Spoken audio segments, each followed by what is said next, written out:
Canada radio broadcasting. Can you hear me? Are we doing all right? This is a good time. And I'd like to welcome you all here to Mile and a Half High Stadium, Bobcat Field. There you go. That's what I do call it, you know. Oh, really? It's exactly a mile and a half high. Nice. Welcome to the court today. Jordan is. So I'm an audience member. I think this is a load of crap. Yeah, it works.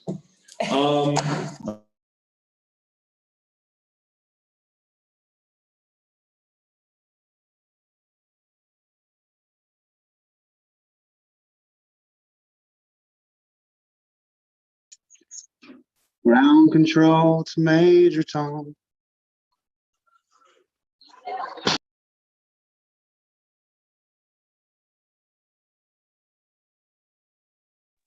We are live on YouTube and we are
I can see them all there.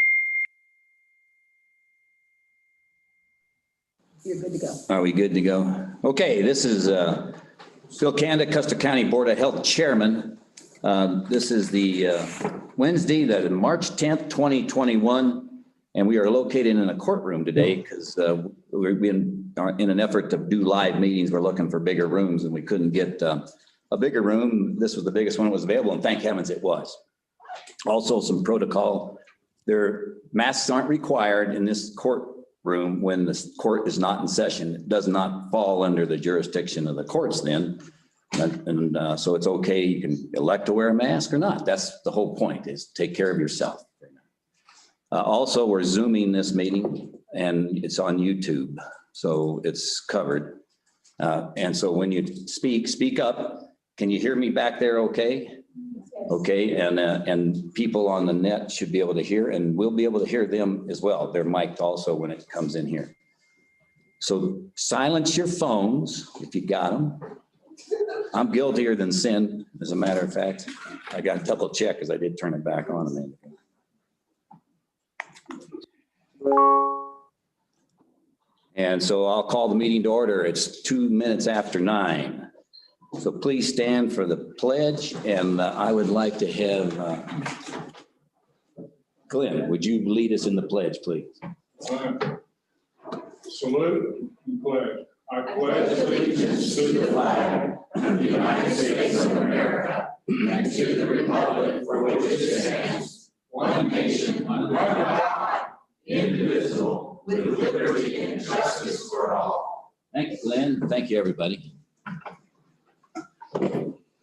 Okay, roll call, Tina.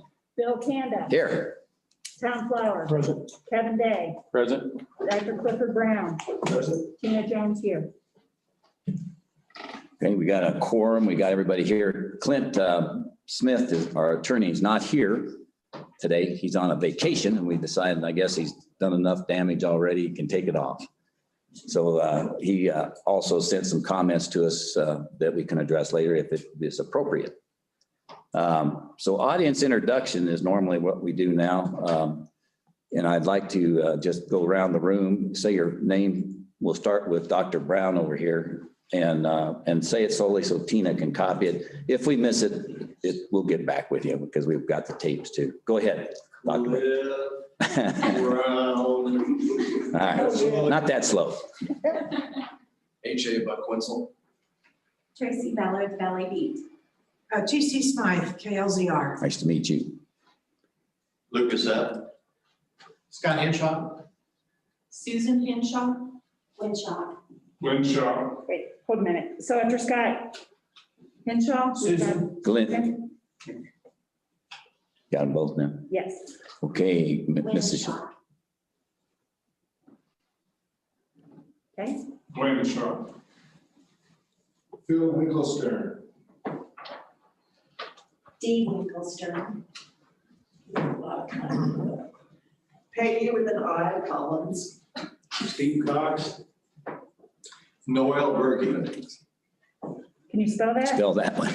Berge. Berg in Norwegian, if you want. It means view with the mountains.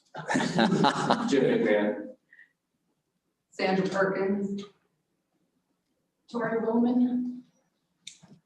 Reggie Foster. Michael Foster. Adrian Washington. And I think that's everybody here. Online guys, if they have a comment, we'll ask them for their name and we'll get that if they do comment. Okay, next up is, do we have anything to add or not to add, but amend the agenda with today, Tom? I do not. Kevin? None here. I don't have any either. Okay, let's take a look at the minutes. We've got 2 minutes to approve. And that would be from December the 14th and March the 3rd's meetings.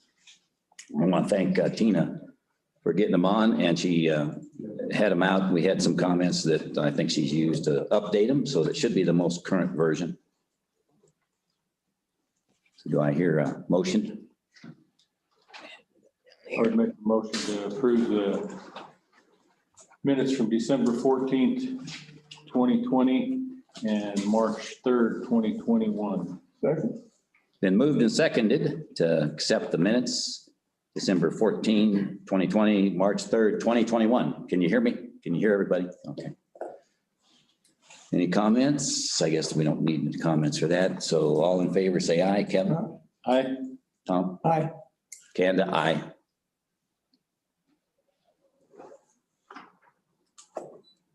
Okay, this will be board members. If we have any comments, I've got a few. I'll set the stage first.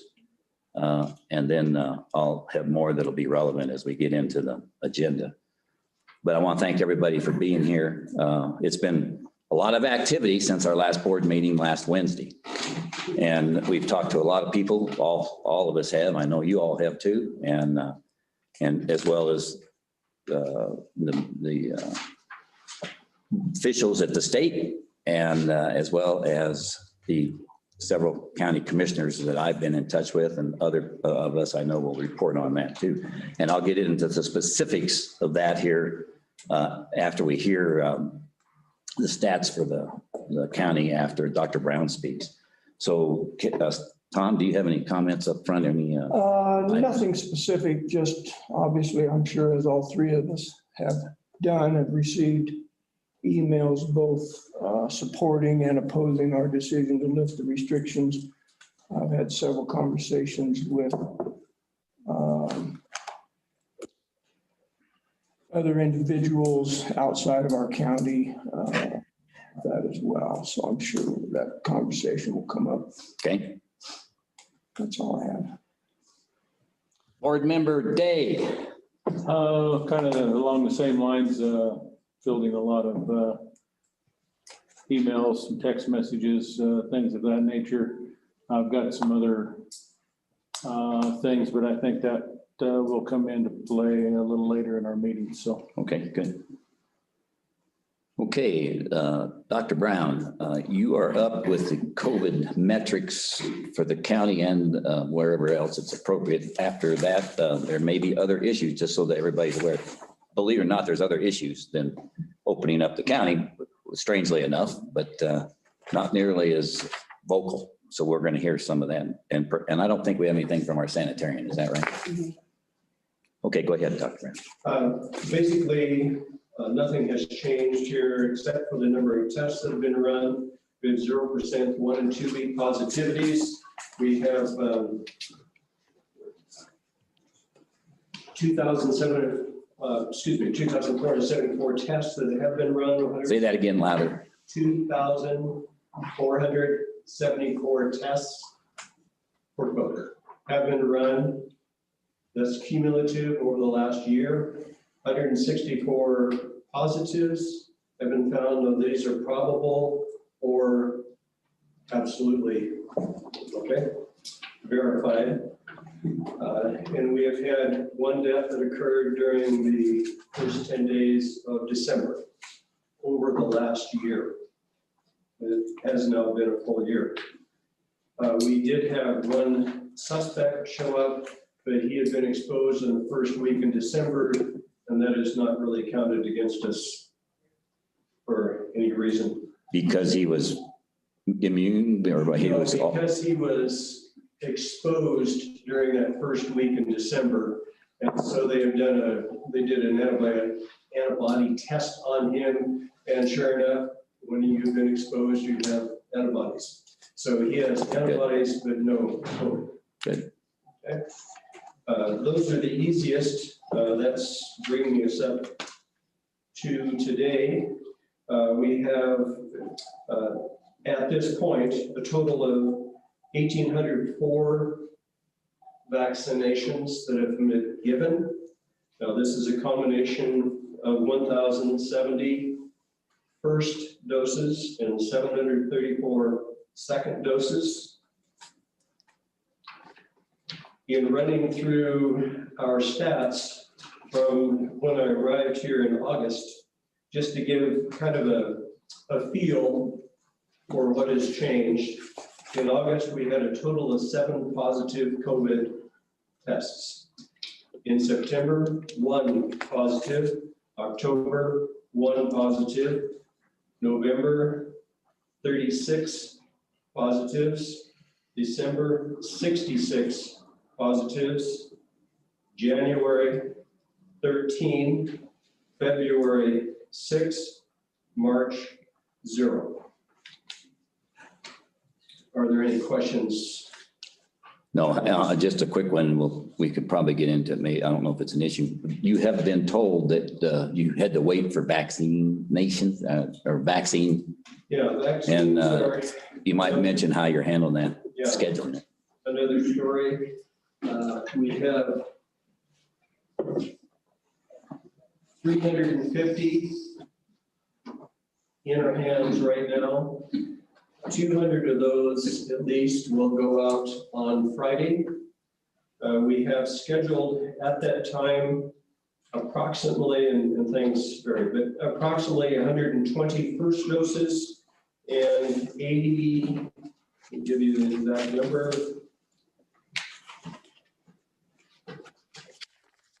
84 second doses. So that's what is scheduled, what actually happens, 86 second doses.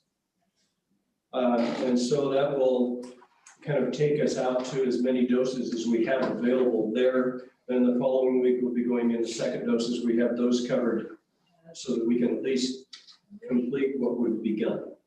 We will see what we get. Every week is different. But it's settled down now to about between 100 and 200 doses given to us weekly. So that is what we are limited to scheduling. So instead of being able to schedule what we would like to schedule, we are limited. Anyway, that is where we are right now. We have also in the packet that I gave you, gentlemen,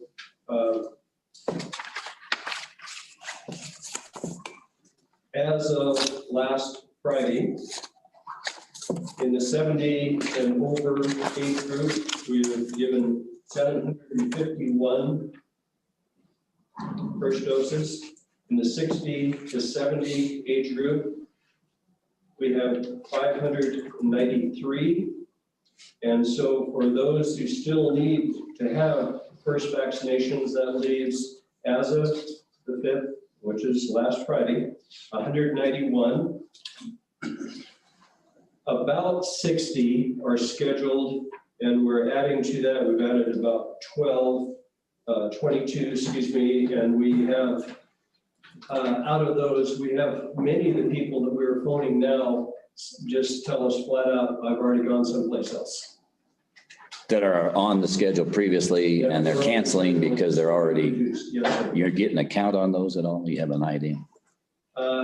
we have at least 60 That have we've canceled. actually phoned. A lot of people, we don't know until we phone them. They don't just phone in and tell us, by the way, I don't need it. I don't need it anymore. Okay. We have some people who very responsibly do, which is nice, because it helps us. But the 0 to 59, you still need first vaccinations. We're talking about age groups here, of course. We have 172 who have registered with us. Of course, we haven't scheduled them yet, but they're there. And we receive approximately 2 to 3 new registrations per day. That's an approximation, nothing in stone there. We still have 30 or so folks of unknown ages that we don't know because we haven't been able to get in contact with them after they first contacted us. So we've tried multiple times with these people. So I would have to assume, of course, we get in trouble when we do those things, but I would have to assume that some of those people have gone elsewhere. So they're probably part of the list that tell us. Do you have a indication on when they registered? Was it many months ago or was it? Yes, it was for all of these. It's a scattering. Okay. Clear from back in December. Okay. Any questions? Question? I do. Yes, thank you. Go ahead. Can you give us an update on the individuals quarantined about the hockey team Yeah, situation? they all left on Saturday. On Friday, after my complaining to the state that because they're by statute not to be transferred from one county to another without the receiving county being notified, their comment back to me was essentially, well, you can take that up legally if you want to. They're leaving tomorrow. Okay, just so everybody knows, they're not aware, I didn't know it, there's a semi-pro hockey team in Pueblo, professional hockey team. All 9 players, or 9 of them became not infected necessarily, they were exposed. They tested. They did test, okay. Yes. And they came up here to a person that is part of that team's infrastructure that lives up here, or has a summer home, I think is what it is. And that person volunteered their home to have them be isolated up here. And that was nice to do, but it was not properly handled so that we could make sure that when they were bringing groceries, that they weren't, exposing whoever the grocery carrier was, that kind of thing you worry about. And I'm glad that you were on top of that. And so they all left what day? Saturday on the 6th. Okay. Any communications back since? We've had nothing since then, sir. Okay. Another question, Tom? Kevin? No, I was gonna find out about that as well, so. Good. Thank you. We have no way of knowing, probably for another week, that anybody that came in contact with them would be now testing positive. And we don't know what their process was. That might be a good idea to talk to whoever. I know you have some names. We're going to mention them, but you can get a hold of somebody on where they pulling groceries out of Pueblo and just driving them straight up or what? No, they were buying groceries apparently from here, but it was a person who was established as their provider for that. They had promised to stay in isolation so that nobody else was put at risk. However, we all have questions when you have Good. 9 very active. I'm sure they were trying to be careful, but you Yes, never sure know. they were. Okay, other issues? Clint, Dr. Brown? Nothing else at this time. We are still encouraging everybody to act responsibly when they're in closed situations.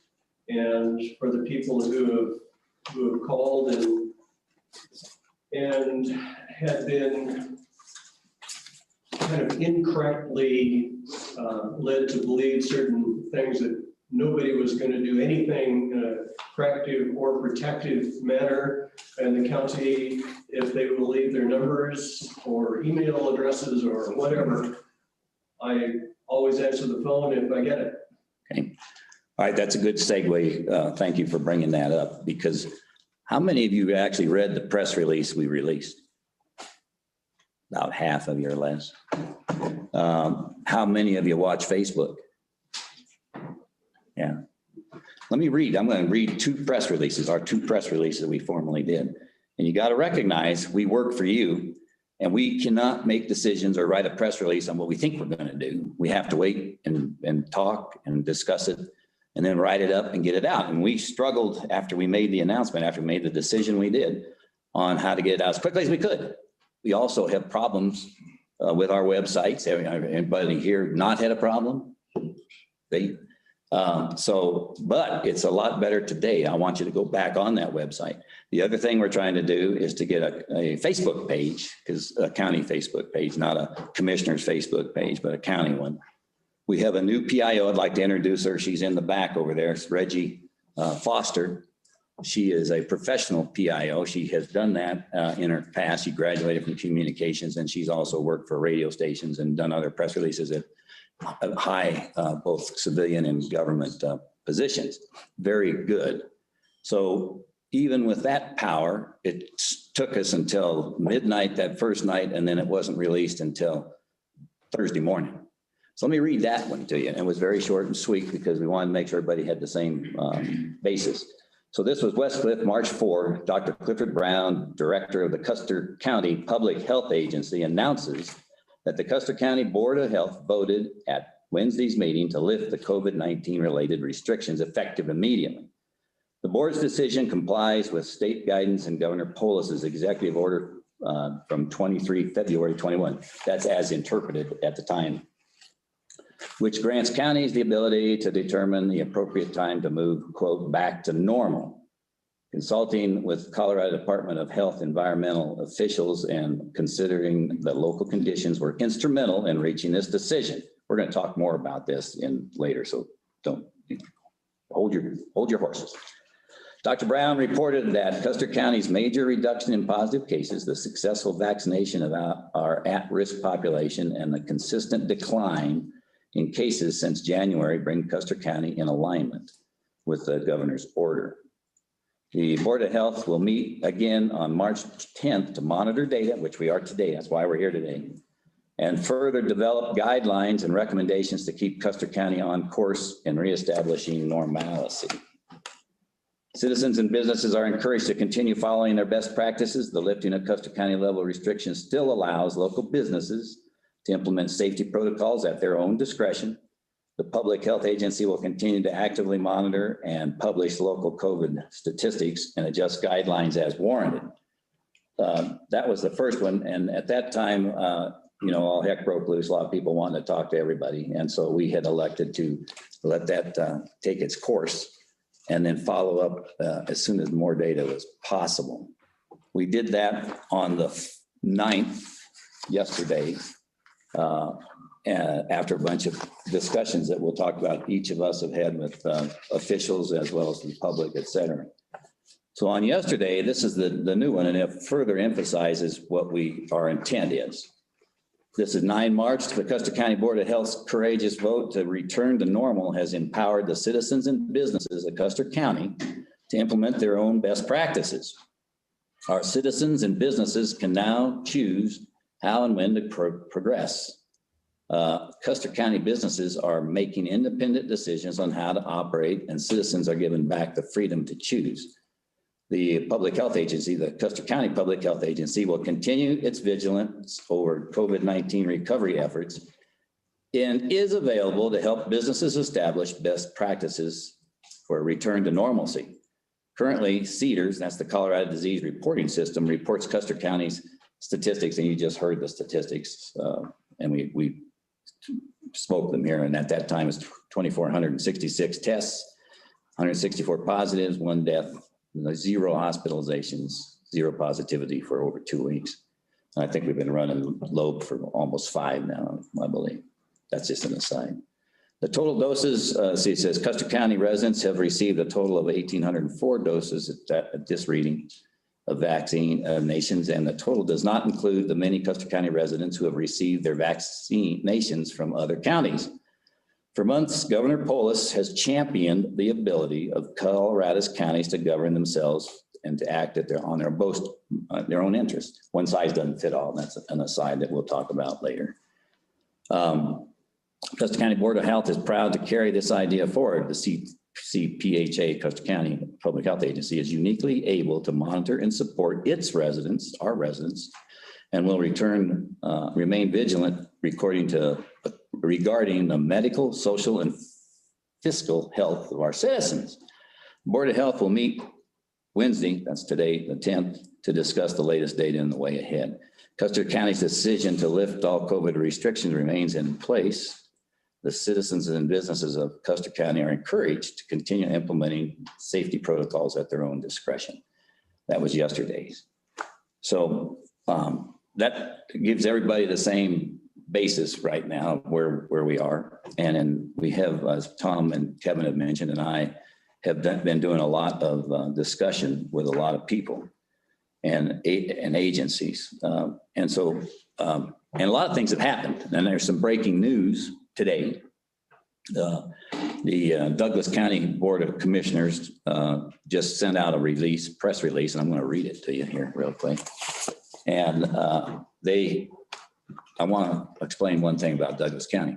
They have 380,000 residents. We have 5,000.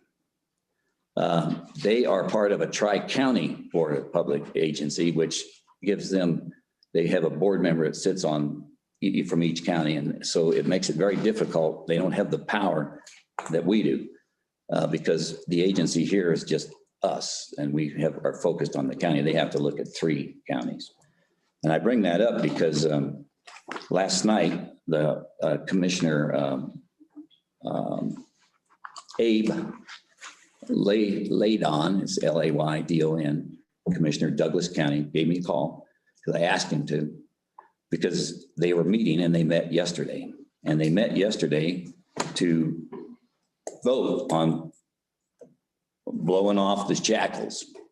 They can't blow off the shackles like we did. I don't mean blow off, break the shackles. Go declare the county, lift the restrictions. And he said, thank God for Custer County. Because, and I'm going to read you the quote directly so that I don't screw that up. He said,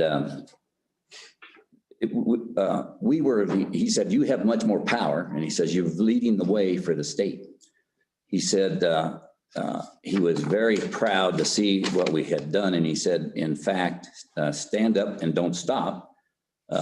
You know, it's what it is to be an American. You take a position and then we work it and deal with the impacts as they come. And just like we're doing now, we're not turning our back. He said, pointed out also that there is no color on his color dial for normal. There is no process or a description of how you get to normal. And that's why if we read the order that we cited a minute ago, you read that, it just leaves it, it really, consultation. What does that mean? What's normal? What does that mean? Dr. Brown has worked with the public health agency at the state level, got guidance. They all agreed that we were better than blue, better than green. Next is normal.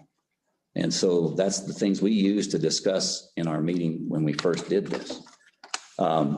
He told me also that they have been wanting, and he told us that Governor Polis has been getting beat up by all the counties. And he said that Douglas, the triad of the tri-county counties includes Douglas County, Adams County, and Arapahoe. He said Adams is meeting and they're going to proceed down the same path. They also have to petition the governor.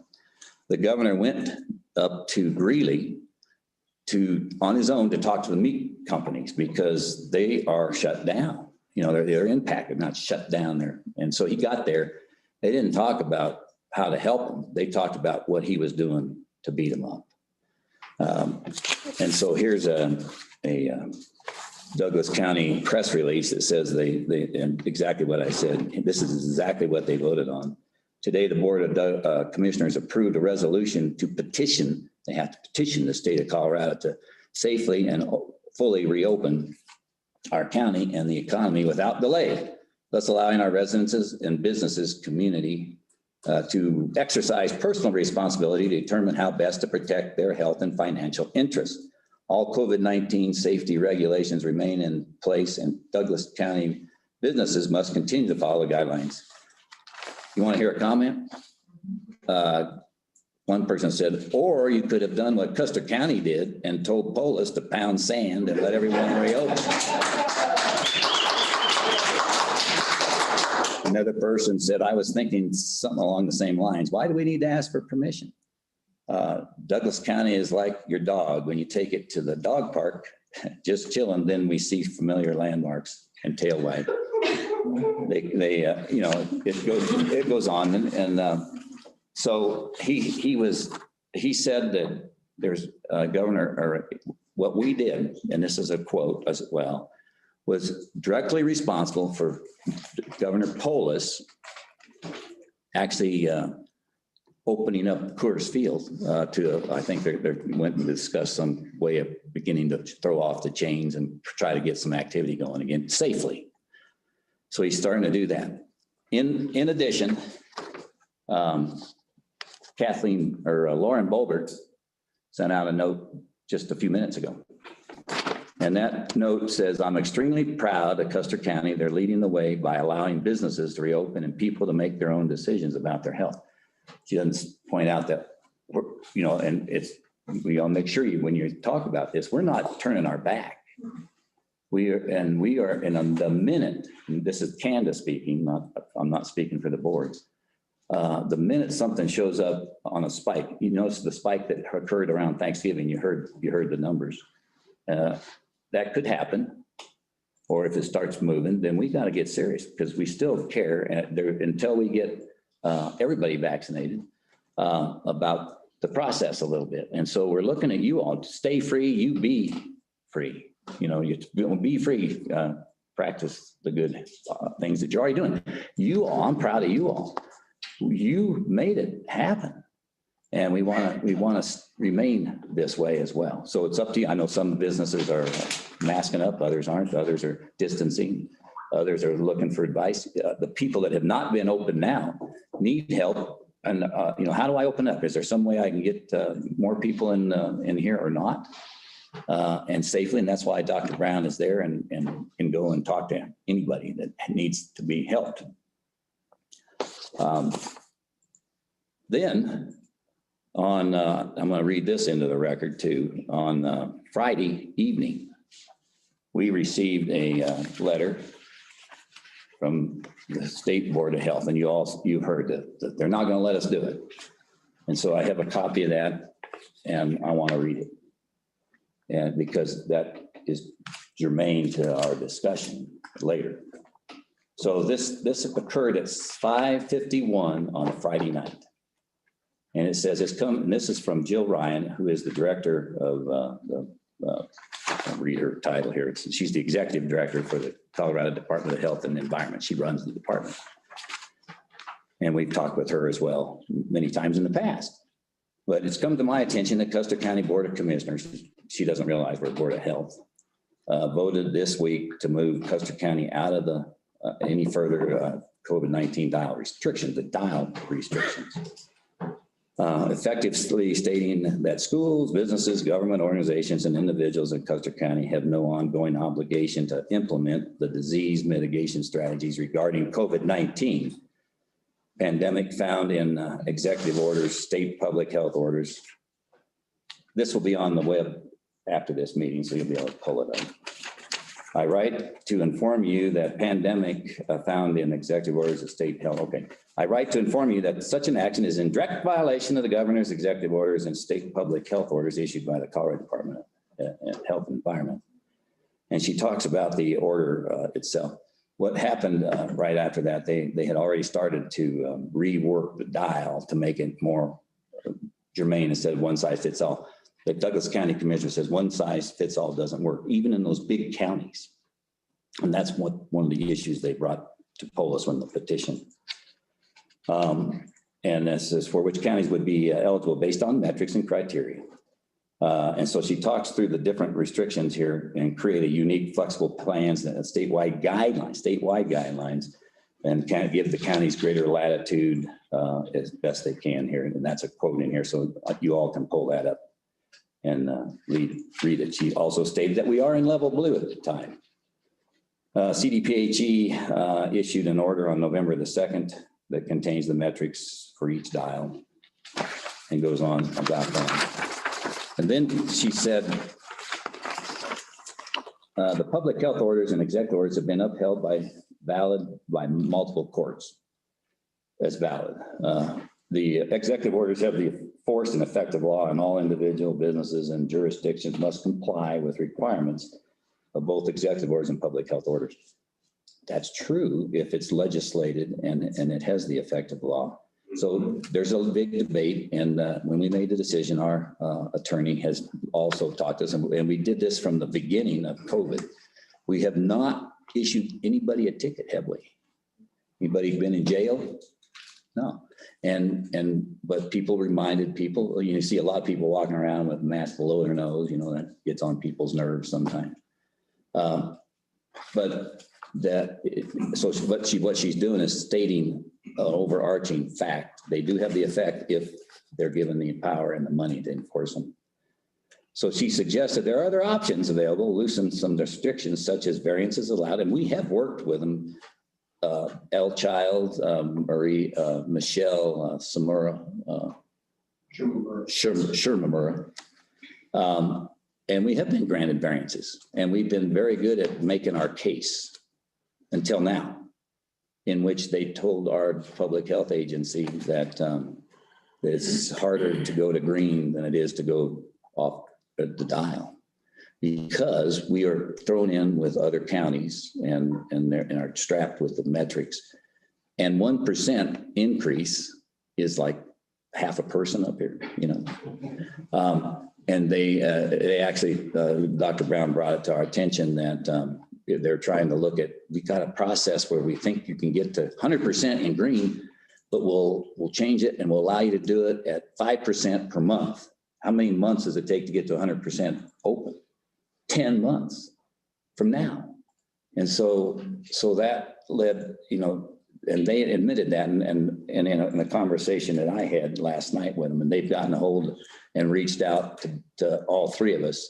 Actually, I think, Tom, you talked to them Friday, and they said they were going to talk with you. He hasn't talked to them yet. They want, and they said in that meeting last night that with me, so they're talking to us each one-on-one because we can't get in a room and talk together. But they said that we don't need to make a decision today because, and Douglas County brought this up as well, and so did Michelle and L. There's a meeting today with the governor. There's a meeting tomorrow, and this is with CCI. I had talked as well yesterday, or the day before, with the director of CCI, John Swart out. And he told me the same things. He said, be patient, stay the course, and they're going to be changing things around us, because if we start moving now and making deals or trying to work it out, he suggested that wait, let's get data and see what the governor is going to do, because he's going to meet with them Friday as well. And then we'll get back. And in that meeting, I suggested, well, why don't you use us as the poster child, the March of Dimes poster, and help. I said, we can help if it helps to do that. As a matter of fact, you heard it's like, why don't you do it the way Custer County did it? And I'm not saying be belligerent. We certainly weren't belligerent. We never, ever did. And I told, and she admitted it last night, it's how you, that order, they didn't order the order right in order to interpret it. You could interpret it many ways. So they're going to try to fix that. But in order to do that, they said the cat's out of the bag. You know, the counties are all, Weld County included, and Moffett County is doing it. A lot of them are just saying, well, do what you want and we'll just not enforce it and we'll maintain our own vigilance. That's what we're getting. So the order goes on. I want you to hear the rest of this. It's very important. We remain committed to ensuring a robust, successful response to this pandemic and are optimistic that with enhanced vaccine supply from the federal government. I asked them about that supply because they're not giving it to us. And she said, don't worry. This is a quote from her yesterday. She said, vaccines are on the uptick. You know, it's good. We're getting them to the stores and we're getting them to Safeway. And, you know, she mentioned it, but we're going to get more. We're going to get more of both vaccines. And so I said, well, that's great. When are we going to get it? So it does matter. And she says they're working the process better. She said the vaccine supply from the federal government. Colorado will attain herd immunity as we get into late spring and early summer. Additionally, we are engaging the stakeholder efforts to revisit the dial framework and intend to publish a revised dial in April. Until that time, counties must continue to follow the requirements of all executive orders and state public health orders. Failure to do so will result in sanctions, could result, may result, she didn't say will, including the loss of federal and state funding to counties that are in violation. Last time they did that, three of us were in a conversation with them in June of last year, and we were talking about plans, just if things start getting better, how do we get out of it? And at that time, she said, be patient. And if you don't, you run the risk of losing your grants and that kind of thing. I, at that time, said that's extortion. And it is, and that's my opinion. But failure to do so right now. Please confirm. Now, this is more by 5 p.m. on March 6th, that's Saturday night. We actually read, I don't know, when I read it in the morning around 6 in the morning, I think I got it because it came out, we were at dinner somewhere. Failure to do, okay. She says the community, she said by 5 p.m. on March the 6th, that Custer County will take immediate action to inform its community that is still under the requirements of level blue. Let me know if you have any questions. The only thing that we could do, because you can't pull a quorum together, I just wrote back and said, we'll get a quorum and we will address it. And we have a meeting scheduled on the 10th. And then I hadn't heard back until Michelle got a hold of me personally last night. And I know that Tom had talked to her earlier, and we'll let Tom can tell us more about that. Kevin, when you get your meeting, we'll be curious. By then, there'll be other data. And yes, we'll let it all out. So there's copies of this. This will be posted and you've got you need to try our website. It is better, a lot better. And then let's see. The other people that were involved in, I've been a lot of comments for all three of us, from you all. Cleve Simpson, our senator, called me personally as he was driving home from legislation. And he said, I've got your back. Yeah, whatever you all can do, let me know that if we need help. Let's see who else. I was not able, Ron Hanks is already been dealing with things, and he sent a note. I haven't seen any, haven't personally talked to him at all. Maybe Tom or Kevin can help there. So I gave no press interviews. We were waiting to get our full consideration and what we need to make sure we put out as facts to make sure that we're all on one page with you and each other.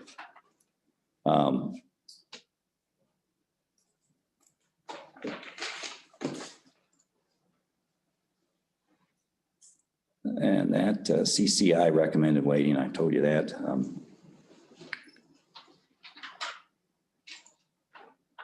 So that's where we stand right now. And we can move on. I'd like to hear from Kevin and Tom on any other items that I didn't touch on here. Kevin? I would defer to Tom if you'd like. Okay. Thank you. Speak up. It is, it's good that we're here today. It's good that we're having these meetings. I would mirror what Bill said. You guys are the reason. I mean, if it weren't for people practicing responsible practices, we wouldn't be here where we're at today and discussing this on our decision to leave the dial. And because of that, our numbers are good. We went through the numbers. We haven't had a positive since sometime in February. I would give you a date, but I might be wrong, so I will not give you a date. It's been February 8th is when that was tested. And I think it came back a little later than that, but that's when the test was ran. So that's very good news. Now, that doesn't mean we won't have positives, because anybody is fooling themselves if they say we're not going to, because we will. But we need to stay diligent. The public needs to go ahead and practice good protocol. But we cannot legislate that. You can't legislate safety any better than you can good and evil. Amen. So my feelings are that moving ahead, people need to be responsible for themselves because we can't be responsible for you. And I commend everyone here in Custer County for the job that they've done. And yes, we are small in number and we're spread out. That's been beneficial to us. We don't have cities like Pueblo or Springs or Denver, and that does change our numbers. And I guess as they call them metrics, but for me, it's numbers. So thank you guys for all that you've done and for putting us where we're at today. I really appreciate that. But we do still encourage the good practices. But we can't live in fear. So if you live in fear, you don't leave your house. I mean, I might not get out of bed. I might fall down when I get out of bed and hurt myself. So yeah, I mean, I have. that's a very bad analogy, but we cannot live our life in fear. We need to move on. We need to live our lives. We need to be able to be productive citizens. And that is basically my thoughts on the matter. I would like to propose that and I know you have gotten advice from the state in your conversation with them to wait and see what happens at these meetings, but I would like to propose that we put together a letter to send back to CDPHE, and I believe I got that right.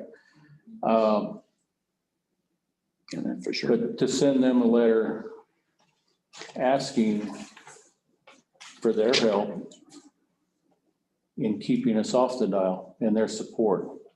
And also asking them for their recommendations for our good practices moving forward. Because they're not bad. They are a government entity and they are trying to control this in the best way they know how as well. But they do have very good recommendations, but there again, I don't feel that we should legislate that to the people, but we do need to take those considerations and recommendations and implement them as individuals. And I think it would be good if we asked them for their help and their recommendations moving forward, that they could give those to us so that we can take them into consideration as well. That's a good point. And in fact, they have changed their tone from that letter. In that conversation, she does want to help now. And so that's a good idea. I think at some point, we need to take a look at options after we get some data and formulate a good letter that is representative of your thoughts and ours together, that can be a cordial partnership with them, which we had always before the pandemic. This isn't new. We got a public health agency and we've been given shots and worrying about flu and other disease and other items like sanitation issues onto schools. So it's not going to go away, and we're going to keep that partnership. And I think, and they admitted it too, it's been a learning experience from the beginning for both sides.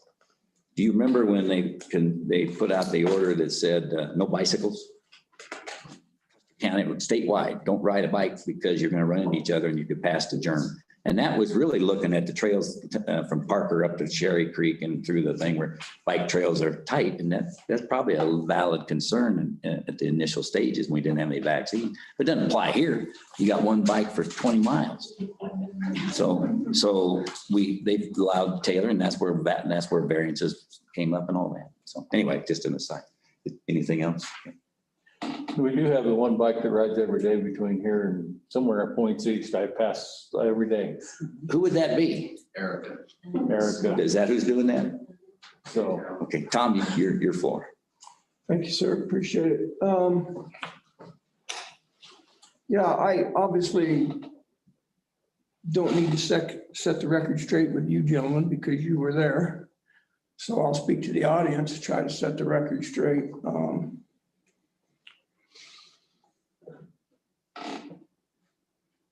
I voted against a motion that Chairman Kanda made about lifting the restrictions. That's pretty common knowledge. I think what isn't common knowledge is why I made that motion. I voted against the motion, sorry. I voted no on that motion because I thought we were a little premature. I'm worried, was then, still am, about our pending spring break rush that we all know we're going to get. If you don't believe that, you haven't been around the Shell station from about now until the middle of April. I mean, we just get inundated with people coming through here. I think that will pose some threat to our numbers. I hope it doesn't, but that was my fear. I made it very clear that even though I voted against the motion, I also believe in the democratic rule, and that is the majority rules. So I conducted 2 interviews last week and made it very clear that the reason I conducted those interviews because those people contacted me because I was the one dissenting vote. I indicated to them that I voted against it, told them why, and I said, however, you have to understand, I support the decision of this board, and I do today. What I personally feel doesn't have anything to do with it. It's what we feel as a board of health that is going to dictate how I move forward. So I support the position of the board. I have been accused, I could read you the email, I'd have to leave out a few words, that I'm a least-based, no-account Board of Health member that should find a new job. It may come across as being two-faced, but in reality is just because I voted against it, didn't get my preference, doesn't mean that I can just say, okay, the hell with you. Live and die as on that sword if you want. I don't want to have anything to do with it. That doesn't work. Never has. I never taught those principles when I was an educator, and I just don't believe that. So I will live and die on the sword of the decisions made by this Board of Health. That's the democratic rule. It doesn't matter whether I like it or not. It doesn't have anything to do with it. So I certainly have taken my fair share of hits about that from this community. And that's fine. I understand that. That's just the way it is. I struggled a little bit with the two-faced portion of that because you vote one way and now I sit up here and talk a different way. But I hope you guys understand that that's just the way it works. If you're going to be in a legislative body, I would expect the same from my fellow board members. I have not undermined this board's position in any of the 2 interviews I did. One was with April Sesbaugh on KOA 850 in Denver, radio station. They reached out to me and said, we'd like to interview you. We'd like to have your thoughts on this. And I explained to them basically what I have just said, that I voted against that, but I support the board's position and will continue to do that until it changes. So this will sound, again, a little two-faced, but I'm going to tell you, down deep, I'm kind of proud of Custer County.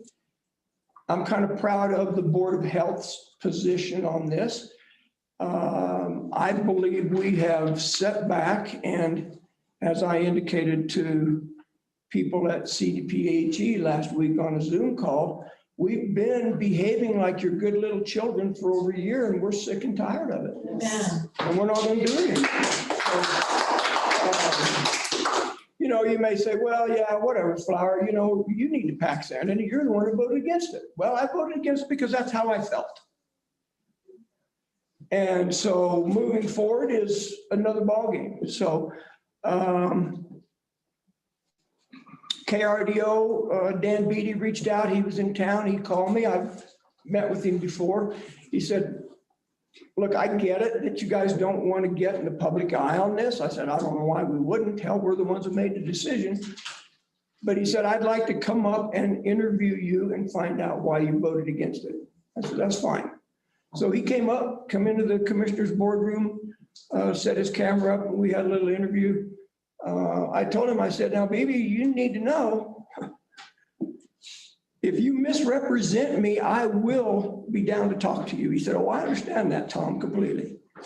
I said, I haven't said anything in this interview that I would retract, but if you edit it and misrepresent where I'm coming from, you and I are going to have a big conversation about that. And Tina was sitting right there and heard that, and he said that will not be a problem. I did eventually view that interview online. I didn't see it on TV. Used very little of that interview. I don't know, it's probably 10, 12 minutes long, but so I made the point to my fellow board members, I think we did and still do have a moral obligation to address any media outlet about the decisions we make. If the local newspaper or radio station would have reached out to us and said, hey, we want to talk to you about this. And if we told them we weren't unavailable or that we were unavailable, I don't think that'd go very well. And I don't think it matters one bit whether it's a Denver TV station or Pueblo or Colorado Springs or Custer County. We have to be accountable for the decisions we make. And we can't, I don't think, I've used the word hide behind anything. We need to stand up and say, this is what we did and this is why. I had sent, there's two Michelles up there at CDPHE. One goes by the name of E-L-L-E, Childs. And then the other lady that we have dealt with predominantly, her name is Michelle Shimamura. I reached out to L. Child. I've communicated with her several times since this pandemic and said, I would like to have an opportunity to talk with you about where we're at. And she said, subsequently in an email she sent back, she said, could we set up a Zoom meeting tomorrow afternoon? I said, yeah, that's fine. That'd be great. And so then she sent another email and said that she had invited Michelle Shimamura to join that call as well.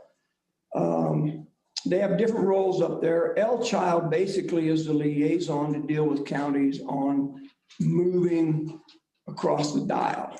Variances and that kind of. Really her deal, dealing with variances. Michelle Shimamura has a different role, and they both work for CDPHE, but she is more of the planning side of the whole COVID thing. So we blocked out 20 minutes. When I got done, I looked at my computer, it was 75 minutes conversation with those two ladies. We talked about a lot of things.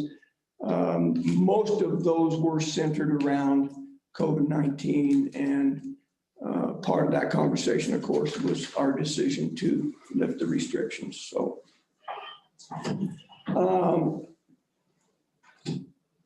I tried to be very honest with those two ladies.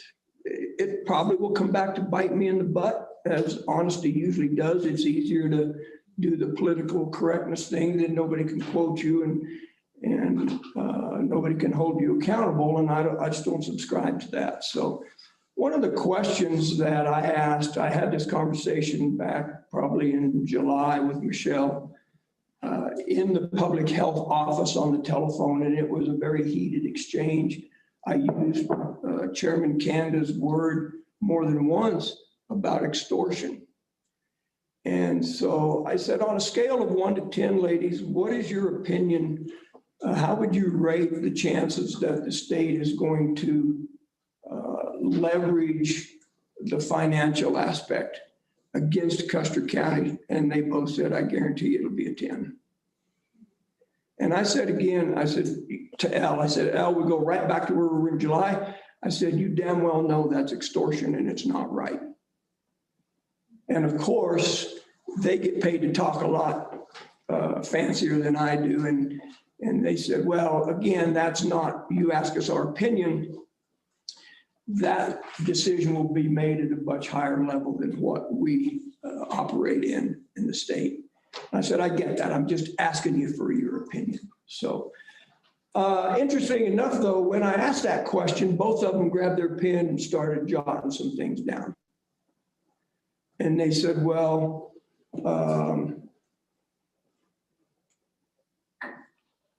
you just can't go off the rails was the term we used in that conversation. I actually at one time said, I don't think we need to call it going rogue, but certainly we are doing things that are outside the guidelines and directives of the governor and CDPHE. There's no getting around that, you guys. We can't soft shoe that, right? Right. They don't want us to do it, and we said we're going to do it. Now we can't go back and say, well, Right. you know, no, by God, we went against your guidelines and your directions. Now you either choke that down or we get together and we negotiate that, one of the two. I don't know that there's, again, you guys got to understand now. See, we haven't talked about this. This is the first time we've met.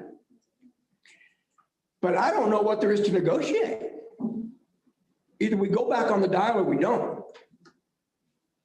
And if that's the position that this board continues to take, then we better take it with our eyes wide open and know and understand the consequences of that. Now, we made this decision at the last Board of Health meeting, had no idea what the consequences were going to be. We really didn't. I don't think it's a secret that we're in the whole process of trying to get a $2 million grant from the state and the federal levels. And I guarantee you, as I sit here, they will make a run at that. I'm convinced of that. That's why those ladies said, oh, it'll be a 10. They know we're in bed with DOLA for $1 million. We've already been awarded that money contingent upon getting another $1 million from the Federal Economic Development Administration. And so I read, I forget her name, Jill Hunsaker Ryan didn't write that letter. Her assistant wrote that letter and sent it on her behalf. I'm sure she's very aware of it, no doubt. She signed it. Yeah, she did sign it. That's right. So I have no doubt that they're going to make a run at us financially if we don't change our position.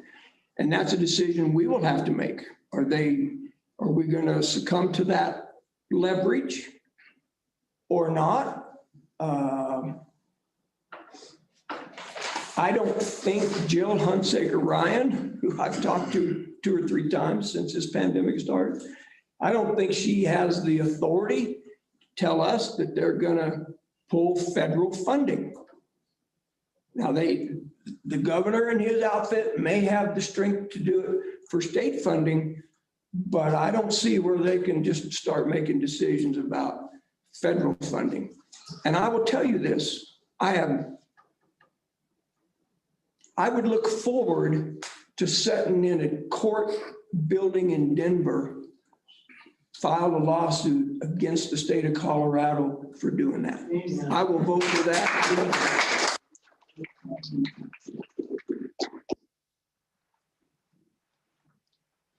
I spoke at the last Board of County Commissioners meeting about this pending $1.9 trillion COVID aid package that most likely now looks like it will come from the feds. All the documentation that I read concerning Custer County and that $1.9 trillion deal is a federal funded program, and those funds go directly to counties and municipalities. They don't go through the state level. That's right. We're on the schedule to get $998,000 of that $1.9 trillion. Custer County. Maybe. I can't speak to Buck's here. I can't speak about the municipalities. I was concerned and interested in what impact Custer County was going to get for that. So I don't believe that the state has the authority to start meddling in federal funding that comes directly to Custer County. Now, we did get federal money that was funneled through DOLA, clearly was funneled through the state, and that was a coronavirus relief fund. So that money I can see historically, they may think they have a chance to make a run at that, and that's fine. I would be very disappointed if they just said, hey, we're stopping this funding, and we said, oh, okay. I'm assuming we'll end up in federal district court is my guess, but I don't know that. That's way above my pay grade. But I want you to know, as citizens, it wouldn't bother me a bit to go to court over this deal. I'm not worried about that one bit. That's why we have an attorney. So I've also spoken with some contiguous counties. Both of those reached out to me and said, we understand you voted against it. We'd like to know why, and we'd like to know where you stand. And you now know, I hope now you know why I voted against it and where I stand. I'm friends with John Galusha, who was the county administrator for Werfenau County, who in January the 12th was seated as a commissioner down there. And they share a consortium with Los Animas County as a board of health. Now, none of the commissioners in those two counties sit as a board of health. They have 5 citizens that sit as a board of health representing Los Animas and Werfenau County. Werfenau County has 2 seats on that board. Los Animas has 3. And he said, well, Tom, what do you think we should do? And I said, well, you've already explained to me that you're in the same boat we were. Your people are tired of kowtowing down to these orders and directives from CDPHE. I get that. That's where we're at. That's why we did what we did. Before he asked me what I thought he should do, he said, what I'm thinking about doing is contacting CDPHE and seeing what they think we should do. I said, well, if you don't know that by now, John, you're missing the boat, dude. If you bother to invite them into the conversation about what you want to do, it would be ludicrous to think that it's going to be any different what they've been saying all along. I said, in my opinion, if you want to do anything, you do it and be willing to run the risk of whatever consequences come out of that. I said, now you're in a different situation. The 3 of us have the decision. We have the authority to make that decision. You as commissioners don't. You can lobby your 2 seated board of health members, but that doesn't mean you're going to get a 2 to 3 vote. It doesn't work. You got to have 3 to 2 vote. So I said, you just have to lobby somebody from Los Animas County. It only takes 3 of you. And they can vote only for, that's the interesting thing about it, they can make decisions for Werfenau County separately than Los Animas County. They don't have to vote for both counties, which I think is a little weird. If that's the case, why not have Werfenau County Board of Health and Los Animas County Board of Health? But nonetheless, so he said they were scheduled to meet this week sometime. I don't remember exactly, later in the week. And I have no idea what's going to happen. But John he's really where we're at. He's a county commissioner. He feels the same way we did as Board of Health. They're over it down there. They're done with it. They feel like their numbers support them being able to justify lifting those restrictions. Laura Thomas, county commissioner from Douglas County, also reached out to me and applauded Custer County for what we did and kind of explained their situation. They do see as Board of Health members. And so I had 5 or 6 emails back and forth with her. I haven't talked to her on the phone, but I was on a separate, totally different call yesterday, a Zoom call, and Governor Polis sat in on that and spoke to the group. There was about 75 or 80 of us. We didn't get into this whole COVID thing specifically, but I would have loved to have just said, I know this doesn't have anything to do with it, but what in the hell are you going to do about Custer County? That's what I really wanted to ask him. I don't think he would have said, he may not even know we exist. Oh, yes, he does. Really? He does. He's got a lot of layers between Custer County and the governor's office. We can think whatever we want. One of his slaves getting loose. You don't know about it. Really? I'm sure he's aware that we live with the restrictions, I know. but yeah, I've sat in on, not counting yesterday, 4 other live meetings when Jared Polis was in attendance. One meeting, I think Commissioner Canada and I were there, as well as Commissioner Prince. Waited over an hour for this guy to show up to a ballroom in Colorado Springs to address the group of county commissioners of Colorado. Blamed it on the traffic on I-25. I could go off on a tangent. This is the problem that being in public office is. What I think and what other people believe I think aren't always the same thing. I've had people email me and say, "You Polis loving sorry puke." I don't know where that comes from. I am not a Jared Polis fan, I can tell you. I don't think there are many Republicans and probably very few Republican elected officials that will stand up and say, "I think Jared Polis is doing a great job for our state." He's going to ruin our state. There's no question in my mind about that.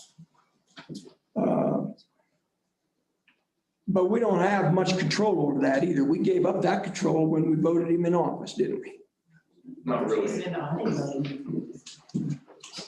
So you can make a run at the recall thing all you want. We found out how much power we have in a recall deal too, didn't we? I just think Republicans, we have a hard time facing the facts.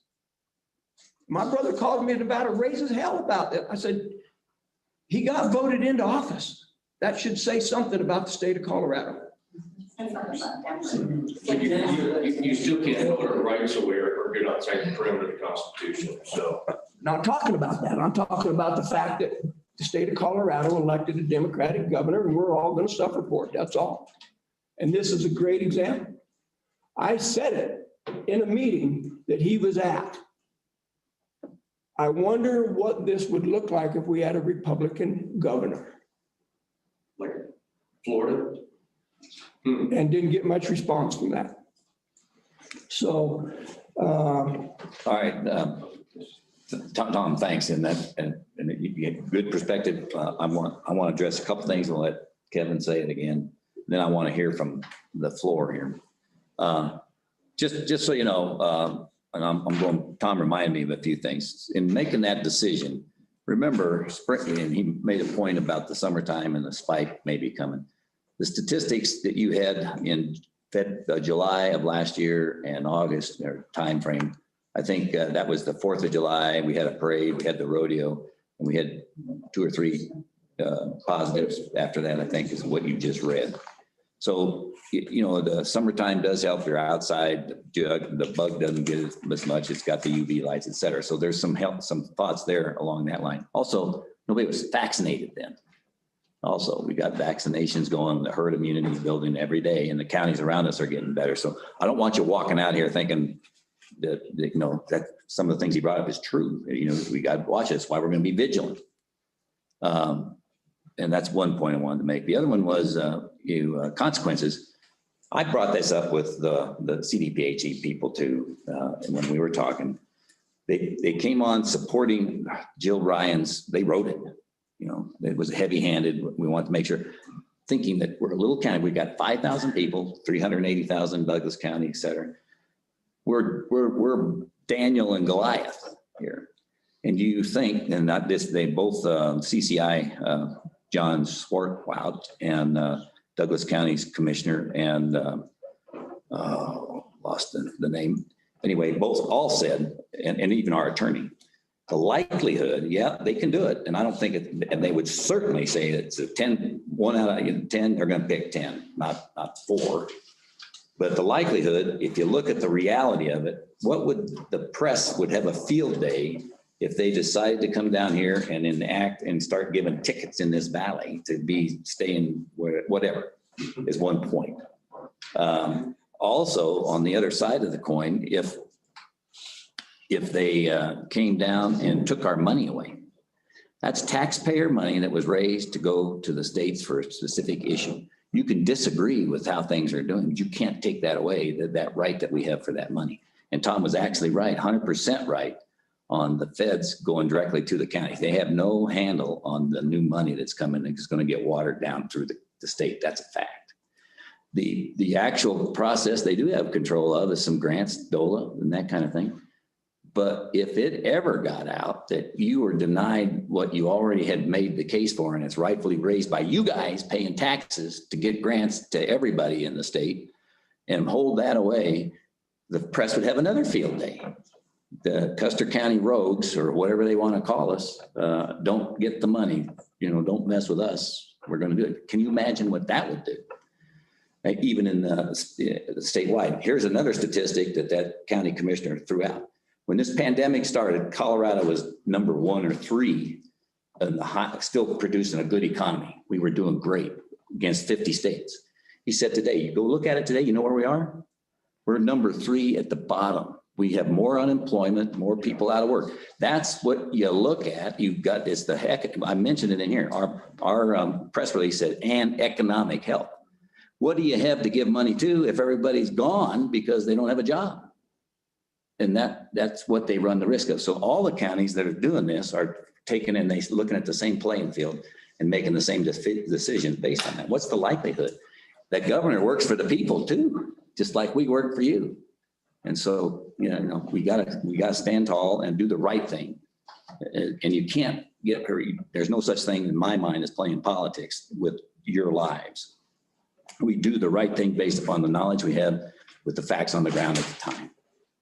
So, and that's all. And then I guess we need to get going. We're doing pretty good. It's 10:15. Kevin, have you got any comments? I have a proposal here on how to move forward here in a second. I see a TV station joined us this morning. Did they? So you're going to have an interview whether you want it or not. I have that down too. I grew up giving interviews. I grew up in the military where they trained us to not go down a track that you don't mean to go down because the emotions are high. The reason we decided not to give an interview immediately was for that exact reason. Emotions are high, you're going to get a thing, and I want to defend my thought, and then you say something stupid. And then you go down a path that they're going to take you down because doesn't matter whether it's true or not. It makes papers sell. It makes radio stations light up. And so that's why we elected not to do that immediately. And then to let things and then speak. Yeah, I wrote down here, interview, yes. Speak with one voice, yes. You got to have each other's back. So, because I don't know what Kevin could say in the heat of battle, and we need to talk with each other. And we can't sometimes because of the way the sunshine laws are that we have to. Tom made a good point about that. This is the first time we had to discuss it, and that's why we're discussing pros and cons right now with you all, unfortunately, sometimes bearing with us. And for the record, we did not as a group That's right. decide not to do interviews. We did have that discussion. We had a discussion, yes. That's right. So, and that's okay. Anyway, and what was the other point? Anyway, do you have anything else to add, Ken? First off, Tom, I think I owe you an apology for the comments that I made to you on Monday. I think I was speaking out of frustration, but they did not need to be made. Thank you, sir. Apologies accepted. It hurt, but thank you. I just shouldn't have spoke the way I did.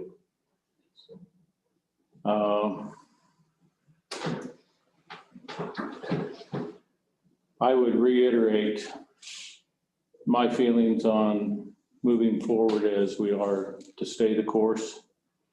I do realize, and I think we all did when we made the initial vote, if we tell you different, we're lying to you, that we knew the monies Could be involved. But I would reiterate my feelings that we do send a letter back to the state. and ask them for their help to us staying off of the dial. Give them the opportunity to support us rather than butting heads. Good. Which may or may not happen, but at least we reach out. Yeah, I would agree. I just don't. Getting very confrontational with them is probably not going to produce Not any gonna help. results that are That's going to right. be good for us. Okay, so I think we have had a good conversation. I propose this. We need them to hold a steady course. And gather data. We need to keep doing what we've got in process. There's no way we're going to back out of it. Well, And that doesn't mean, that's me speaking now. We're going to have a little discussion. I am not going to back out of it and that doesn't mean we don't go and work with the state. I would propose that we continue what we're doing. We're not going to change the restriction, the lifting of what we've done. I would move to do that personally. And then the second piece is exactly what Kevin has suggested, is we do need to gather some more data. And I would propose to be ready to do that, listen, and then get together to write that letter so we can discuss it and how it ought to come together and represent our thoughts and our citizens' thoughts on it. So I would move, first of all, that we continue moving forward with the restrictions as they are. That would be the first motion. You have a second? I would second that motion. Okay, so it's been moved and seconded to continue what we're doing and recognizing the discussion that we've just had. So before I vote on that, is there any discussion here first with us? And then I'll ask for comments. Tom? well, I think it's already been said, but I think we're fooling ourselves if we're not prepared to deal with the circumstances of continuing. Consequences, Pardon? the consequences. Yeah, the consequences. And Who knows what they are? You know, we could cry the sky is falling all we want. We don't know what's Right. going to happen. But that's a good point. I do think we need to try to have our eyes open as much as we can based on what we've learned in the last week.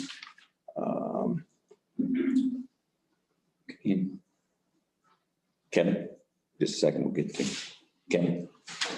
Nothing at this time. And I hear exactly what you said, Tom. That's why I want to wait, hold the course, get the new data. Because right now, we don't know if they're going to hold $1 billion over our head. I'd put a mask on tomorrow and run out the door if they're going to give this county $1 billion. If it's going to be 900K, that's about $10 a person, and we're going to meter it out. I think the economy of this county is more important in getting our guys working and producing a bigger engine, maybe. But that's the discussion we have to have. That's why it's important to get the data first. We don't know what they're going to do. And from all indications, they told me, the leaders that I've been talking with have said, Polis is working right now and it's going to change. That color dial is going to have some way to get to normal now. You watch. They're going to try to figure out what they can do in a timely fashion. We can't wait 10 months to be normal. I'm not talking about us. We, the citizens of Colorado, if we're the third worst economy now, that's going to change the leadership's opinion, which is going to change the people that are working for them. By the way, Michelle Sumamara is the director of public health for the state. She works for Jill Ryan in that capacity, and Elle works for her, as Tom mentioned. So we're going to deal with them. They're very important for us to get options, and maybe we can be their poster child. So let's. Yeah, I've thought about that whole financial impact on Custer County. I think it probably goes way deeper than what we realize on the surface. I don't know that there's any entity about county government that would not be affected. We've got those are USDA grants, so those would be federal. We've got 2 grants out for new vehicles. The Department of Human Services is 80% funded by the state. Extension Office, 70% funded by the state. VSO, probably 80 or 85% funded by the state. Well, I think if they start cutting funding that affects livelihoods and people's food in their mouths like those do, that would be another big mistake. Yeah. You know, public health gets funding from the state. So Can't hold too much hostage. All right, we need to open it up. State a name and loudly. Go ahead, you be first. Did you had a question? You did. Go ahead. Susan Hinshaw. And my question is, if financially, these grants that come in that we basically talked about the 2 million, what's the time frame for that money to actually hit Custer County? Would that be the next month, the next year? And the reason why I'm asking that question is if there's leverage, if there is extortion, would the three of you consider having a big fat fundraiser that went There's down, lots of ways, that, like Dan's Bake Sale and Rush well, I've Limbaugh. done. Custer County's And bake sale. it sounds laughable, but you can make quite a bit of money. Well, I'm not kidding you. That's a possibility. Let me get it clear. That $2 million is for the 6-tower broadband project.